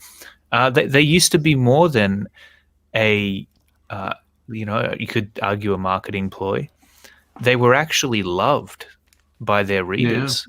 Like they were treasured and they made people excited, and that's really what I love about War Party is that it has that same vibe. And I can just look at this painting here and I can see that you were in that zone when you were creating it. That's what you had intended for your readers, for your backers. So I think if we all come at it from that place, we're going to breathe some serious life into the kind of comic books that we're able to create and what we're able to offer readers. Yeah, and I agree with Joe. He says never saturation when there's a high quality of books coming out. Yeah, Yeah, exactly. The what I'm seeing happening is what's great about Comicsgate is anybody who wants to make a book can make a book. We're not telling anybody you're not qualified to do a comic book. The mm, backers then have the final say. The they do. backers are the ones that determine which books are going to fly and soar and which books are going to languish, and that's their call. It has nothing to do with us. I mean, if you'll notice, Rage Golden Eagle, who has one of the biggest channels, he lets everybody on his channel. He doesn't care who they are. He doesn't care the quality of the art, story. He allows everyone an equal opportunity to go on his channel and promote their book to his massive audience. But Absolutely. that doesn't mean they're going to have 5-figure or 6-figure campaigns just because they went on his show. The Yeah, backers are going to determine that. And that's what I found is it really is if you produce something people want, your numbers will reflect it. It's that simple. that's so true, man. And look, there's times where I'm working on a page and I'm putting my all into it, and I'm sitting there going, man, why isn't this going faster? Why have I only done half of what I wanted to get done today? And but you look at the end result Yeah. It's because you and you're just, care. yeah, It's exactly. because you You're like, care. Right. you look at it when it's done, and it's like, man, this couldn't have gone any other way. Like this had to be the way that it is. And man, I just wish more creators made their comic books from that place, because Yeah. they are an art form after all. They're an experience that we give people, and the better that experience is, the more of an impact it's going to have for them. Well, what you have now in the industry, though, not every professional in the mainstream, but a lot of them, you have people that really don't love comics. It's just a job. There's a Yeah, I think difference. that that's so true. It is a job for them, and I get that. Like, actually having a career in something, having a job, even if it's something that you love, it can take the fun out of it a little bit. It's no longer just this hobby, especially if you're doing a book for somebody else on a story that maybe you're not all that invested in. It could probably be a bit arduous. Well, I mean, you can't do crowdfunded comics if you don't love comics. It's too much work. You Exactly, don't it's an insane amount of yeah, and work. especially your first campaign, you generally, for the most part, your first campaign are probably not going to make any money. You're probably not going to make a profit. Truthfully, you're probably going to end up paying out of your pocket on your first campaign because there's gonna be Yeah, unforeseen costs. You're not gonna raise as much money as you were hoping necessarily. So why would you do that if you didn't love it? You're gonna spend hundreds of hours making a book, spend part of your money, your time, sort of the all of the stress that goes with fulfillment, mm, putting yourself out there for criticism. Why are you going to go through all that if you don't love it? You wouldn't. yeah. So this culls the people who don't love the medium. That's what I love about it. It's like the only people left standing are going to be the people who love this stuff. Yeah, absolutely. I completely agree with you, and I love that. It's a truer way of how things should be. When it comes to comic books, when it comes to video games and movies and entertainment and in general, I think that it is the consumer ultimately that decides, the market that decides, and that keeps people on their toes. That keeps them in check. It means that backers aren't being taken advantage of. Because, again, if you put out a dud book on your first campaign, you really ruin your chances of doing another one, I think. So that couldn't be truer. It really is the people who put their best foot forward that are left standing at the end. Well, and for me, fulfillment's the most exciting part. The whole point Yeah, is the audience. I mean, it's like putting on a show and the theater is empty. Why would you do that? I mean, the exciting part, because I've performed on stage for years.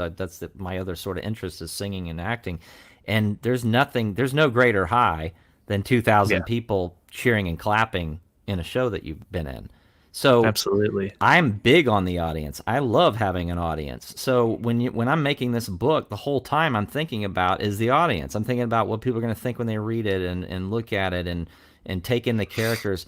So the concept that someone would start a campaign, not fulfill it, and like makes no sense to me. Or like why would you even do that? Like that's just bizarre. I guess unless you're just trying to Mm. get money, or just trying to just pocket the cash and go to Costa Rica or something. I don't know what they're thinking. You know what I mean? Like that doesn't make Yeah. sense.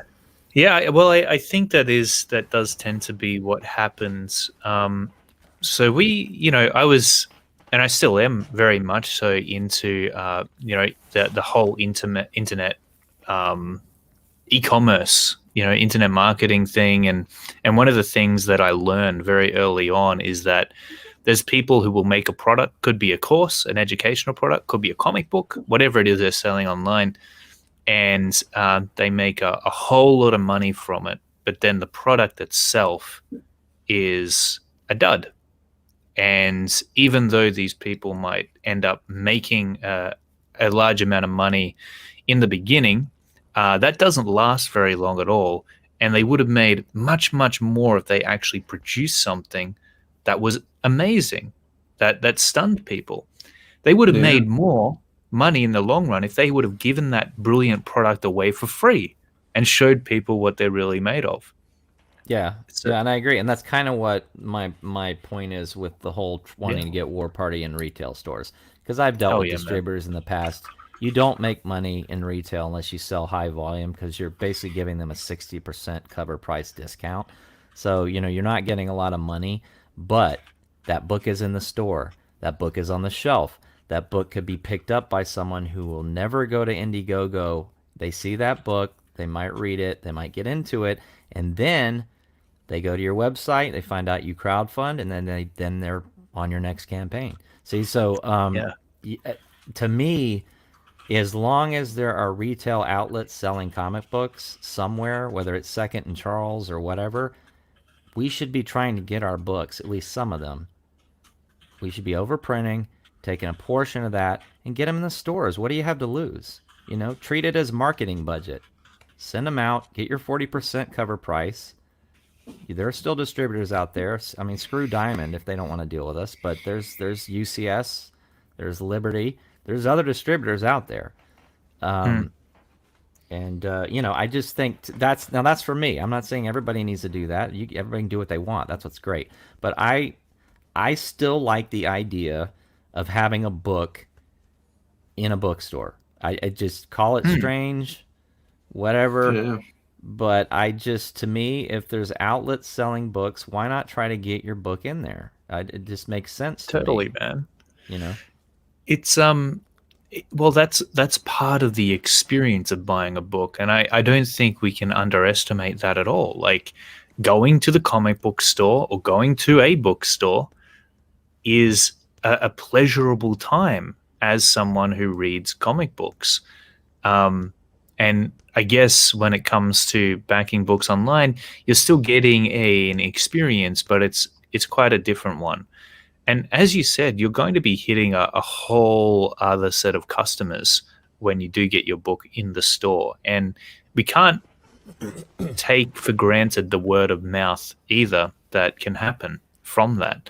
totally. So, Yeah, and I because can just we are kind of in a bubble here, and it's a nice cozy bubble, and yeah. everybody supports each other, and it's great, and it's the reason why we're able to have such successful campaigns. But we've got to find ways to reach people outside the bubble, because there are thousands, tens of thousands, possibly hundreds of thousands of people out there who would like some of the stuff that's being offered. They just don't know about it. They don't know it exists. Absolutely, man. And it's so cool. Like, if I had to come across something like War Party as a kid, as a teenager, heck, even now as an adult, right? It's like, what I love about independent comics that are of this caliber, right? Many of the books in CG, is that they look so cool, and because it's not mass printed, you're kind of the only one who knows about it. And so, you can go to your friends and you can say, check out this kick-ass book. Or maybe it's just sitting on your coffee table and one of your friends come over and they're like, what the hell is this? This is awesome. And there's that sense of exclusiveness to these books, I think, that I really, really love. Like, it attracts me as a backer and also as a creator as well. They're handmade books. They're handmade books. It's not. Yeah. This is not corporately made. It's not a focus group sitting in an office somewhere at Marvel. It's not. It's not a product like a ball bearing that you're shipping to a hardware store and you don't really care. This is the roadside artist in France painting a landscape. Yeah. That's what it is. I know Ethan likes to call it hot dog vendors. I don't know. I like to hold comics a little higher in esteem than that, but I think it's more like a really, really, really nice food truck. Let's upgrade it a little bit more than a hot dog vendor. Let's make it like that food truck that everyone's talking about and they want to go eat from. They're like, that food truck makes amazing, empanadas. It's a seasoned steak. Yeah, exactly. Big time. But the point is, you're exactly right. It is handmade comic books made with passion, with a singular vision for the most part, a small team, not corporately controlled. It's why I love doing the action figures I did, because those are handmade action figures. I'm hand painting every one of them. They're all going to be unique. They're not going to be exactly the same. They're not going to be painted exactly the same. They're not going to have the same feathers on the costume. The fabric on the belt might be a little different each one. Each one is custom made, which is why they're so expensive.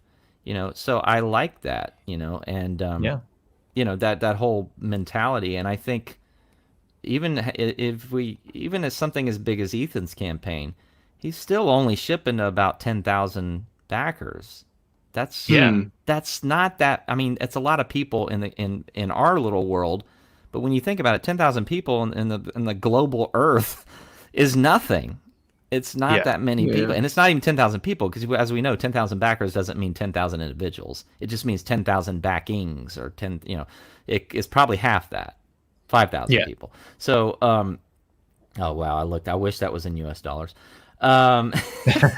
Whenever we see the Aussie, dollars, it's always like, but yeah, I think I don't think it'll ever lose that, no matter how big it gets, because it's still a singular vision. We're all making what we want to make, and it's not corporately controlled.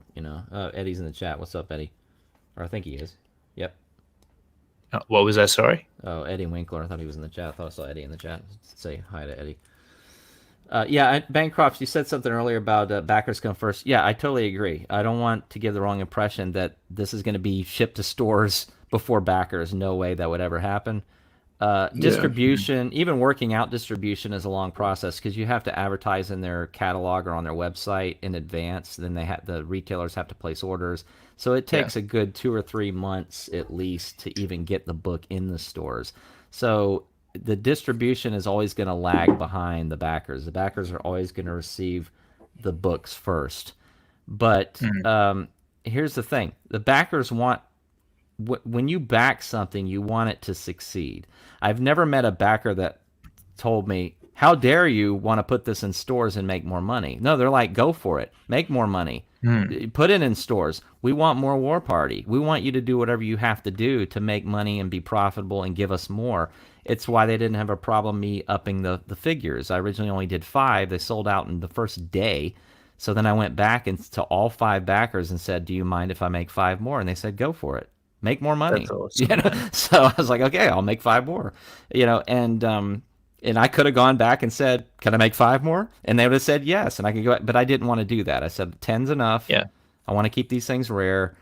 And I don't want to paint, 10's going to be hard enough to get done. I don't need to put more work on myself. So they're going to be extremely rare at 10. Yeah. Well, and then there's just that one that I sold for $750. There's only going to be one. That's the only one that's going to be in existence. So he's going to, and by the way, that backer also bought one of the $275 figures.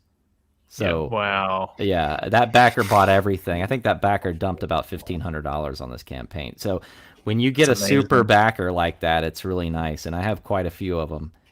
And that's why I knew I could offer something like that, because the people that seem to like this book really like this book. Like it's what they, like they're committed to it. So I was able to sort of gauge that and say, okay, well, if I offer you some premium things, are you going to go for it? And they did.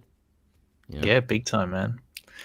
That's really awesome stuff. Yeah, I think I was just contemplating this yesterday as I was working on a Kozor page. In fact, I was sitting there thinking, man, like as far as, because I saw Michael mention this before, it'd end up being like 1 cent an hour if you did the math on payment and whatnot, and he's actually right. But and honestly, the other day I was doing a double work day. It was like 16 hours. I got up at 4 a.m, didn't stop work until like 6 p.m. But I don't think this stuff is. It doesn't feel like a job. It feels like an obsession. And can I share that page with the colors? Sorry? Can I share that page with the colors? Yeah, you can if you like. Let's check your CMYK, Corey. Yeah. When you take a look at your CMYK. These colors, by the way, I'm still not 100% sure on. We might change them. I'm just not sure about the readability, honestly, but we'll see. Let's get it up. Now you're making me not want to share it now, man. No, you got to share it now. It's too late. But yeah, it's like an obsession, right? Like it doesn't feel like I'm having to be that. It's like I don't want to be anywhere else. Yeah. Well, it's your world. It's a world you built, It's totally. Kind of like being a god almost. Like you've created a universe and you manipulate these characters and yeah. It really is, man. It's beautiful, man. Yeah. So what do you think, Murph? Does it read okay? I think it's awesome. I mean, it's all going to depend on how your monitor's calibrated. I mean, it's going to be rich and it's going to be dark and it's going to be deep because there's a lot of black and but It looks beautiful to me in the contrast. You know what I love about your colors, Corey, is you're really good about sticking with sort of a temperature palette. Like you're not. Some people are tempted to throw colors in there that don't need to be in there. Like this has an overall warm temperature about it, and but there's there's a little hints of coolness in the sky up there in the top. And in their hats or their helmets, and the gauntlets on their arms. So there's hints of cool, but it's overall it's very warm, and got a lot of sort of sepias and reds, and that's Thanks, man. Yeah, it's I'm gonna use the word I use with Bancroft. It's very cinematic. Oh, dude. Yeah. Thanks, man. That's cinematic a good compliment. But I'm by no means a color expert or anything like that. But I just I paint. I can paint and all. But I just I really appreciate the vibe. It's because that's some detailed stuff, man. Like that is. Oh yeah. That could not have been easy to separate, and there's just so much detail in the costume and the weaponry and even the clouds. Like, can you zoom in? I want to see the clouds for a minute. I like the way those clouds are. Yeah. My clouds tend to be a little more cartoony. I like what you've done there, the texture. I mean, it's not like. You know what it is? Those clouds, those are some Bernie Wrightson clouds right there. That reminds me. That's the Bernie Wrightson sweeps with the lines. I love that stuff. It's exactly what it is, man. Yeah. I can tell you're a Bernie Wrightson fan. Oh hell yeah. Yeah. No, it's really, really awesome, man. And Corey probably is one of the only people who I've seen color my very intricate and complex work this without well, destroying it. Yeah. It's tough, man. I honestly think that it's seriously hard for colorists to deal with line work like this. It is, but Corey pulls it off well. He really does. He's not obliterating your cross hatching. Man. We can still see the detail you put into it, because that is always because your inking and your style is so fleshed out that I've told you this many times that it holds up in black and white. So usually when something holds up in black and white, color, you run into the danger of color obliterating it. And I can see all the details and everything. But I definitely, if you can do test prints, I would recommend it, because I don't know if you're planning on doing a physical proof or a digital, but I almost think for this book you might want to do a physical. I don't do it, definitely going because it is more expensive, and it's several $100s, and it has to be shipped, and so I don't do it for my books. I do digital proofs. But for something that's this rich and detailed, you might be better served to do a physical, just to be safe. So should you go to like an actual printer company just to double check it, or can you go to like Officeworks or something? No, the printers will provide you with a physical proof. They do it on a digital printer. The thing is, the digital printer's technology has gotten so advanced, I can't tell the difference between offset and digital anymore. Offset is the big web presses that our traditional printers use, whereas a digital is a digital printer, and I can't tell the difference anymore. And you used to be able to, but they've gotten that good. So they'll give you a digital printout that'll be pretty much almost 100% accurate to what you're going to get in your final. Absolutely. And I would recommend it for this book, just because this book is so intricate and detailed, and your coloring is so heavy and lush. The worst thing would be to get that thing back and it to be muddy, or you to be like, oh, everything's too dark. No, you're totally right about that, man. And it's funny because instinctively I know all of this stuff comes out super dark. So I haven't done it to this page yet. Corey just uploaded the PSD yesterday, but basically I go through and I'll increase the brightness by like 20% and desaturate it ever so slightly just to be sure. But we're definitely going to get proofs done up. We need to, because and it's not just for the colors, it's also for the line work, because that's some pretty intense line work there, and we want to make sure that it all shows up nice and sharply. It should, but we just want to make sure. Yeah, it's almost like you colorize, like if you were to colorize Savage Sword of Conan, you remember how sort of Yeah. detailed that stuff was, the Buscema and the other artists on that book. It's almost as if you had done that, like you had colorized Conan, that was normally a black and white book. And Mm, of all the campaigns in CG, this has the most, like the heaviest, most, it does, like the art just has an intensity about it, and it's because you use a lot of, which I'm a fan of. You use a lot of darks, like you use a thanks, man. lot of solid blacks in your work, and your cross hatching is like you and Rob Willis are like the two. I think that like cross hatching. I don't even want to know how long you spend inking because man, I'm you getting see faster and you see faster. how I work, and my work isn't exactly simplistic, but it's simpler Yeah. than this. It's not as detailed as this, but it's not it's not necessarily cartoony either. It's somewhere in the middle. But as long as I spend on my pages, I look at yours and I'm thinking, good lord, how are you getting this stuff done? I mean, it's intense, man. Thanks, man. I mean, It's honestly, yeah, that rendering process looks used to take me a month, man, to get something like this done. Now it takes a week, and I think yeah, just over time you which is still get the long. confidence. Yeah. Yeah, Oh I yeah. mean, keep in mind we're in an industry that we were told you should be able to pencil a page a day. Which is You should be not able to not ink possible. 2 or 3 pages a day. That's what we're told, right? Yeah. And you can't produce art of this caliber No. a day every day. It just isn't. There isn't enough time, And So I don't really, if I'm going to create a comic book, I don't want to give backers pages that were done in a day.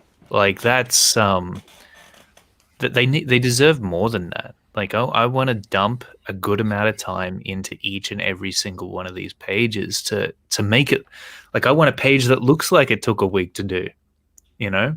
right. Um and that's really how it should be, especially with a particular page like this. Like I'm working on another one at the moment, which is um I'll get it up for a sec here. It's basically just a bunch of panels with headshots, and that comes together And pretty lots of quickly. shots of the babes. What's that? It's gonna be a good page. Lots of shots of the babes. It's gonna be a good page. Yeah, this is actually how it starts out. Um, there's a bit of a background going on. I'm going over the top of Corey's stuff here, but Yeah. it starts out with a very simple outline. And the funny thing is, a lot of people say, "Well, Clayton, your stuff looks really good just with the outline," but I don't feel like you get the level of expression and that mood that you were talking about, that cinematic impact that the rendering and the shadows are going to give. So something like this, man, like it doesn't take much to render a face, And that's even your to render best his face, actually. That one right his there. armor. Well, Thanks, the man. reason the line works beautiful at this level without all the cross hatching, it's just a different approach. But your Mhm. drawing is so like your anatomy and construction is so spot on Thanks, that man. that you don't have to have all the cross hatching for it to work. Like you could release a book like this with slightly thicker line weights in certain Yeah, areas and have it go straight to the colorist, and then people would love it. I mean, it because it's so beautifully rendered and like the thanks, details and man. everything. But or not rendered, but drawn. Like the Yeah, thing on her shoulder there, the way you've done the perspective on the way that shoulder, whatever that is, shoulder pad thing she's wearing, mm, the way it wraps around her arm and then it curls in and then wraps back out. The way you've done those lines without any shading at all, and yet you can feel the form of that thing curling in and rolling back out. It's that's really hard to do, Yeah. it, it and is. Yeah, it is, and that's what I mean is your construction is so A+ level that thanks, because man. a lot of people use rendering to create form. You're able to create form with lines without rendering at all. You'd actually be a really good animator, to be honest, Clayton, Thank you, thank because you. you're so good at form and at creating 3-dimensional forms with line that if you learn the basic principles of animation, you'd be like Milt Kahl. You'd be able to just, one of the great Disney guys. You'd be able to just take off because you're such a good drawer. Yeah, I agreed. appreciate that. No, thanks, Aura, man. So I really appreciate it. That's fantastic. Well, I'm really proud of this page that Corey and I have done. I think it's one of the coolest pages so far, and we're planning on making every page of Coastal look like that. We're going to get it to that standard. So we're really, really excited about that, everyone. Everybody says I'm pumping up your ego too much. Yeah. You all right, back to War Party. Yeah, back to War Party, exactly. But yeah, thanks everybody. Really, really appreciate it. You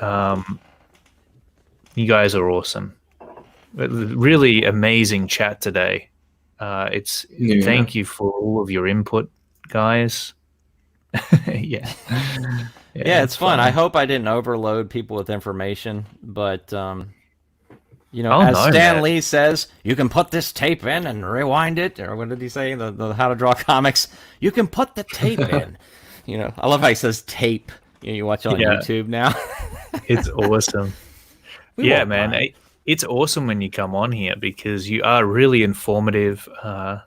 You can tell that you've got some teaching experience. You can tell that you've got a lot of experience doing comic book stuff. So there's really no one better to invite onto a show for how to draw comics. Well, thanks. I mean, I love coming on. I'll come on anytime you guys want to hang out. And if you just want to just do a draw stream where we all just share our screens and draw, you guys work on Kozor while I work on War Party, I could do that too. It gets very lonely sitting in a studio for hours on end drawing, and I can only listen to so many soundtracks, Yeah. So I found when I listen to YouTube with talking, it kind of slows me down. But if I play orchestral like movie music or like scores from my favorite movies, that actually makes me work faster. The music sort of inspires me to draw. Absolutely, man. Same here. All right, let's check out the trailer because this is a really kick-ass trailer for War Party. Everything changed when war reached the Americas. Caught between the French and the British, my family paid the price. Only my darling Sarah survived. They took her away. We couldn't save them, but we will save her. 5 men against thousands, how can it be done? We are not merely men. War has brought out the beast in us all, and we will have our vengeance, for we are the War Party.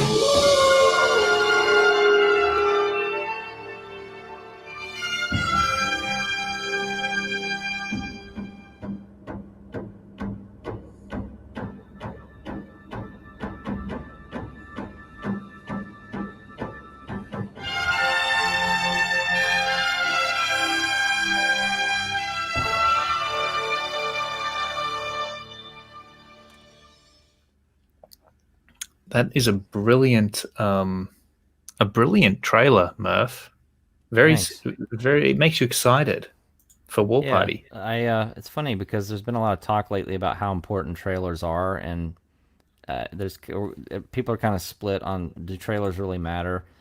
And they do. I think they help get people excited. Do they make people back a book? No, I think they're a good entry point, but I think ultimately people look at the art on the page and they determine, do I like the art, do I like the concept, and then they back the book.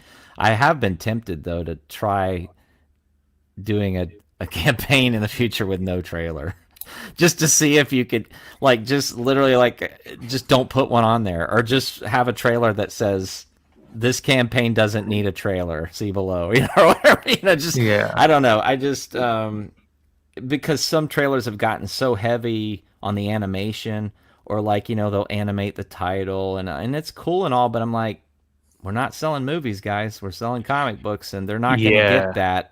That's not going to matter how well you animated it, because what's going to matter is when they get the book in their hands, does it hold up? Yeah, I agree. Ritter had a cool animation though. That was cool, man. But I do agree with Murph. I don't think you need that to sell a comic book. when I pitch a trailer for a comic book, I feel like the ideal is.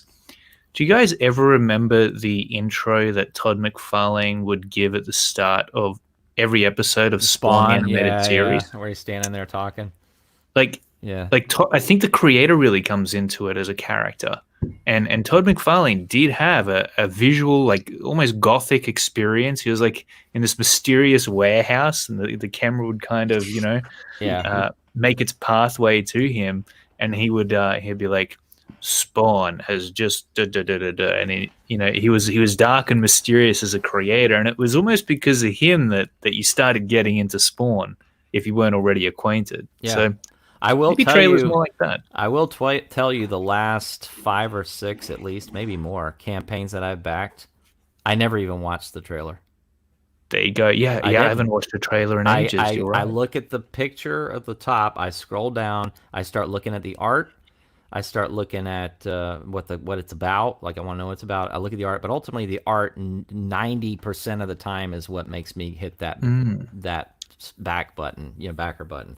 That's so true. I'm not anti-trailer. I just think I think we put a lot of priority on it where they're probably not quite as important as we think they are. They do help to get people sort of, oh, okay, I get it. This is exciting.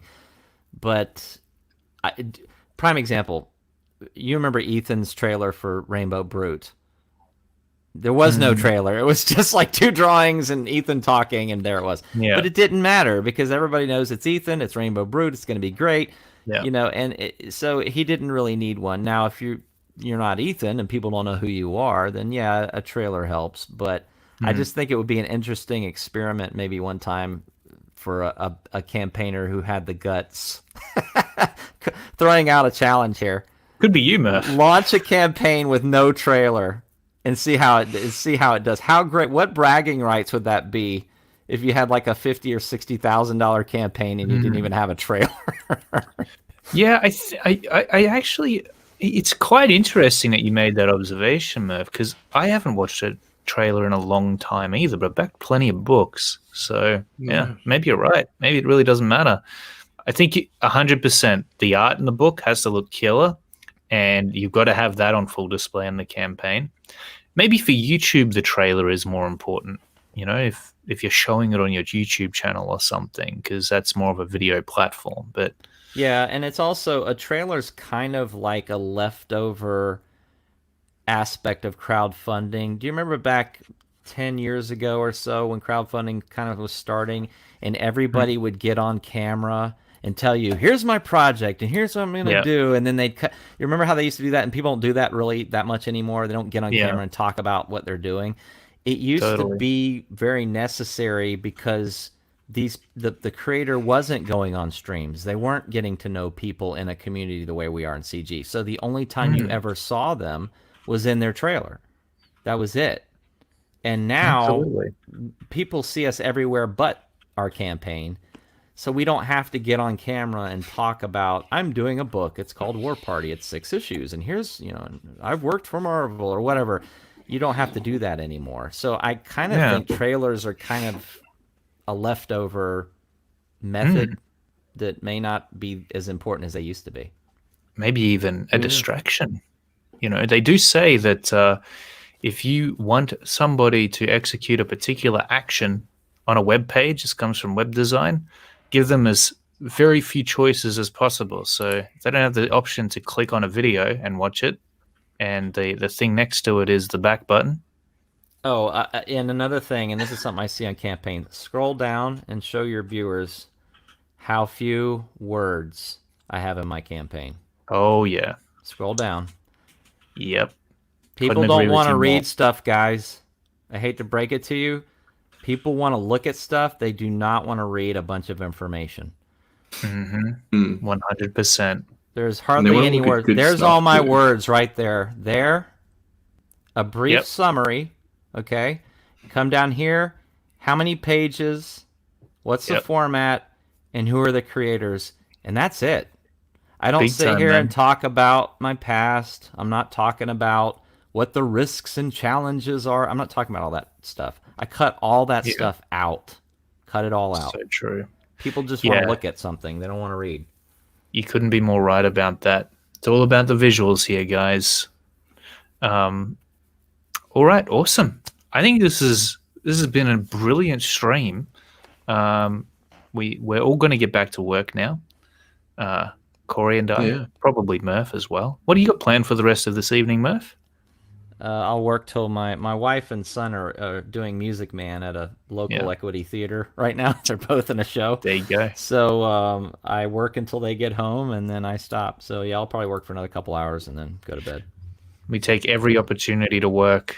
It's difficult to drag us away sometimes. So these streams are actually like sometimes our downtime, even though it's technically work. Like we're doing it for the books, for the fans. It's still like the time where me and Corey and Murph, we get to catch up and chill out and show you some cool stuff. So these streams are actually really, really fun. We have a great time doing them. Thanks so much to the chat for tuning in. It's been absolutely an amazing session. I learned a ton. I know that. I hope that you did too. And yeah, Murph, thanks so much for coming on, man. It's been an absolute pleasure as always. Thanks, appreciate it. Corey, my co-host, thank you, my friend. I'm glad you didn't bail. Glad to be here, man. All right, until next time, everyone, take care, and we'll see you in the next stream.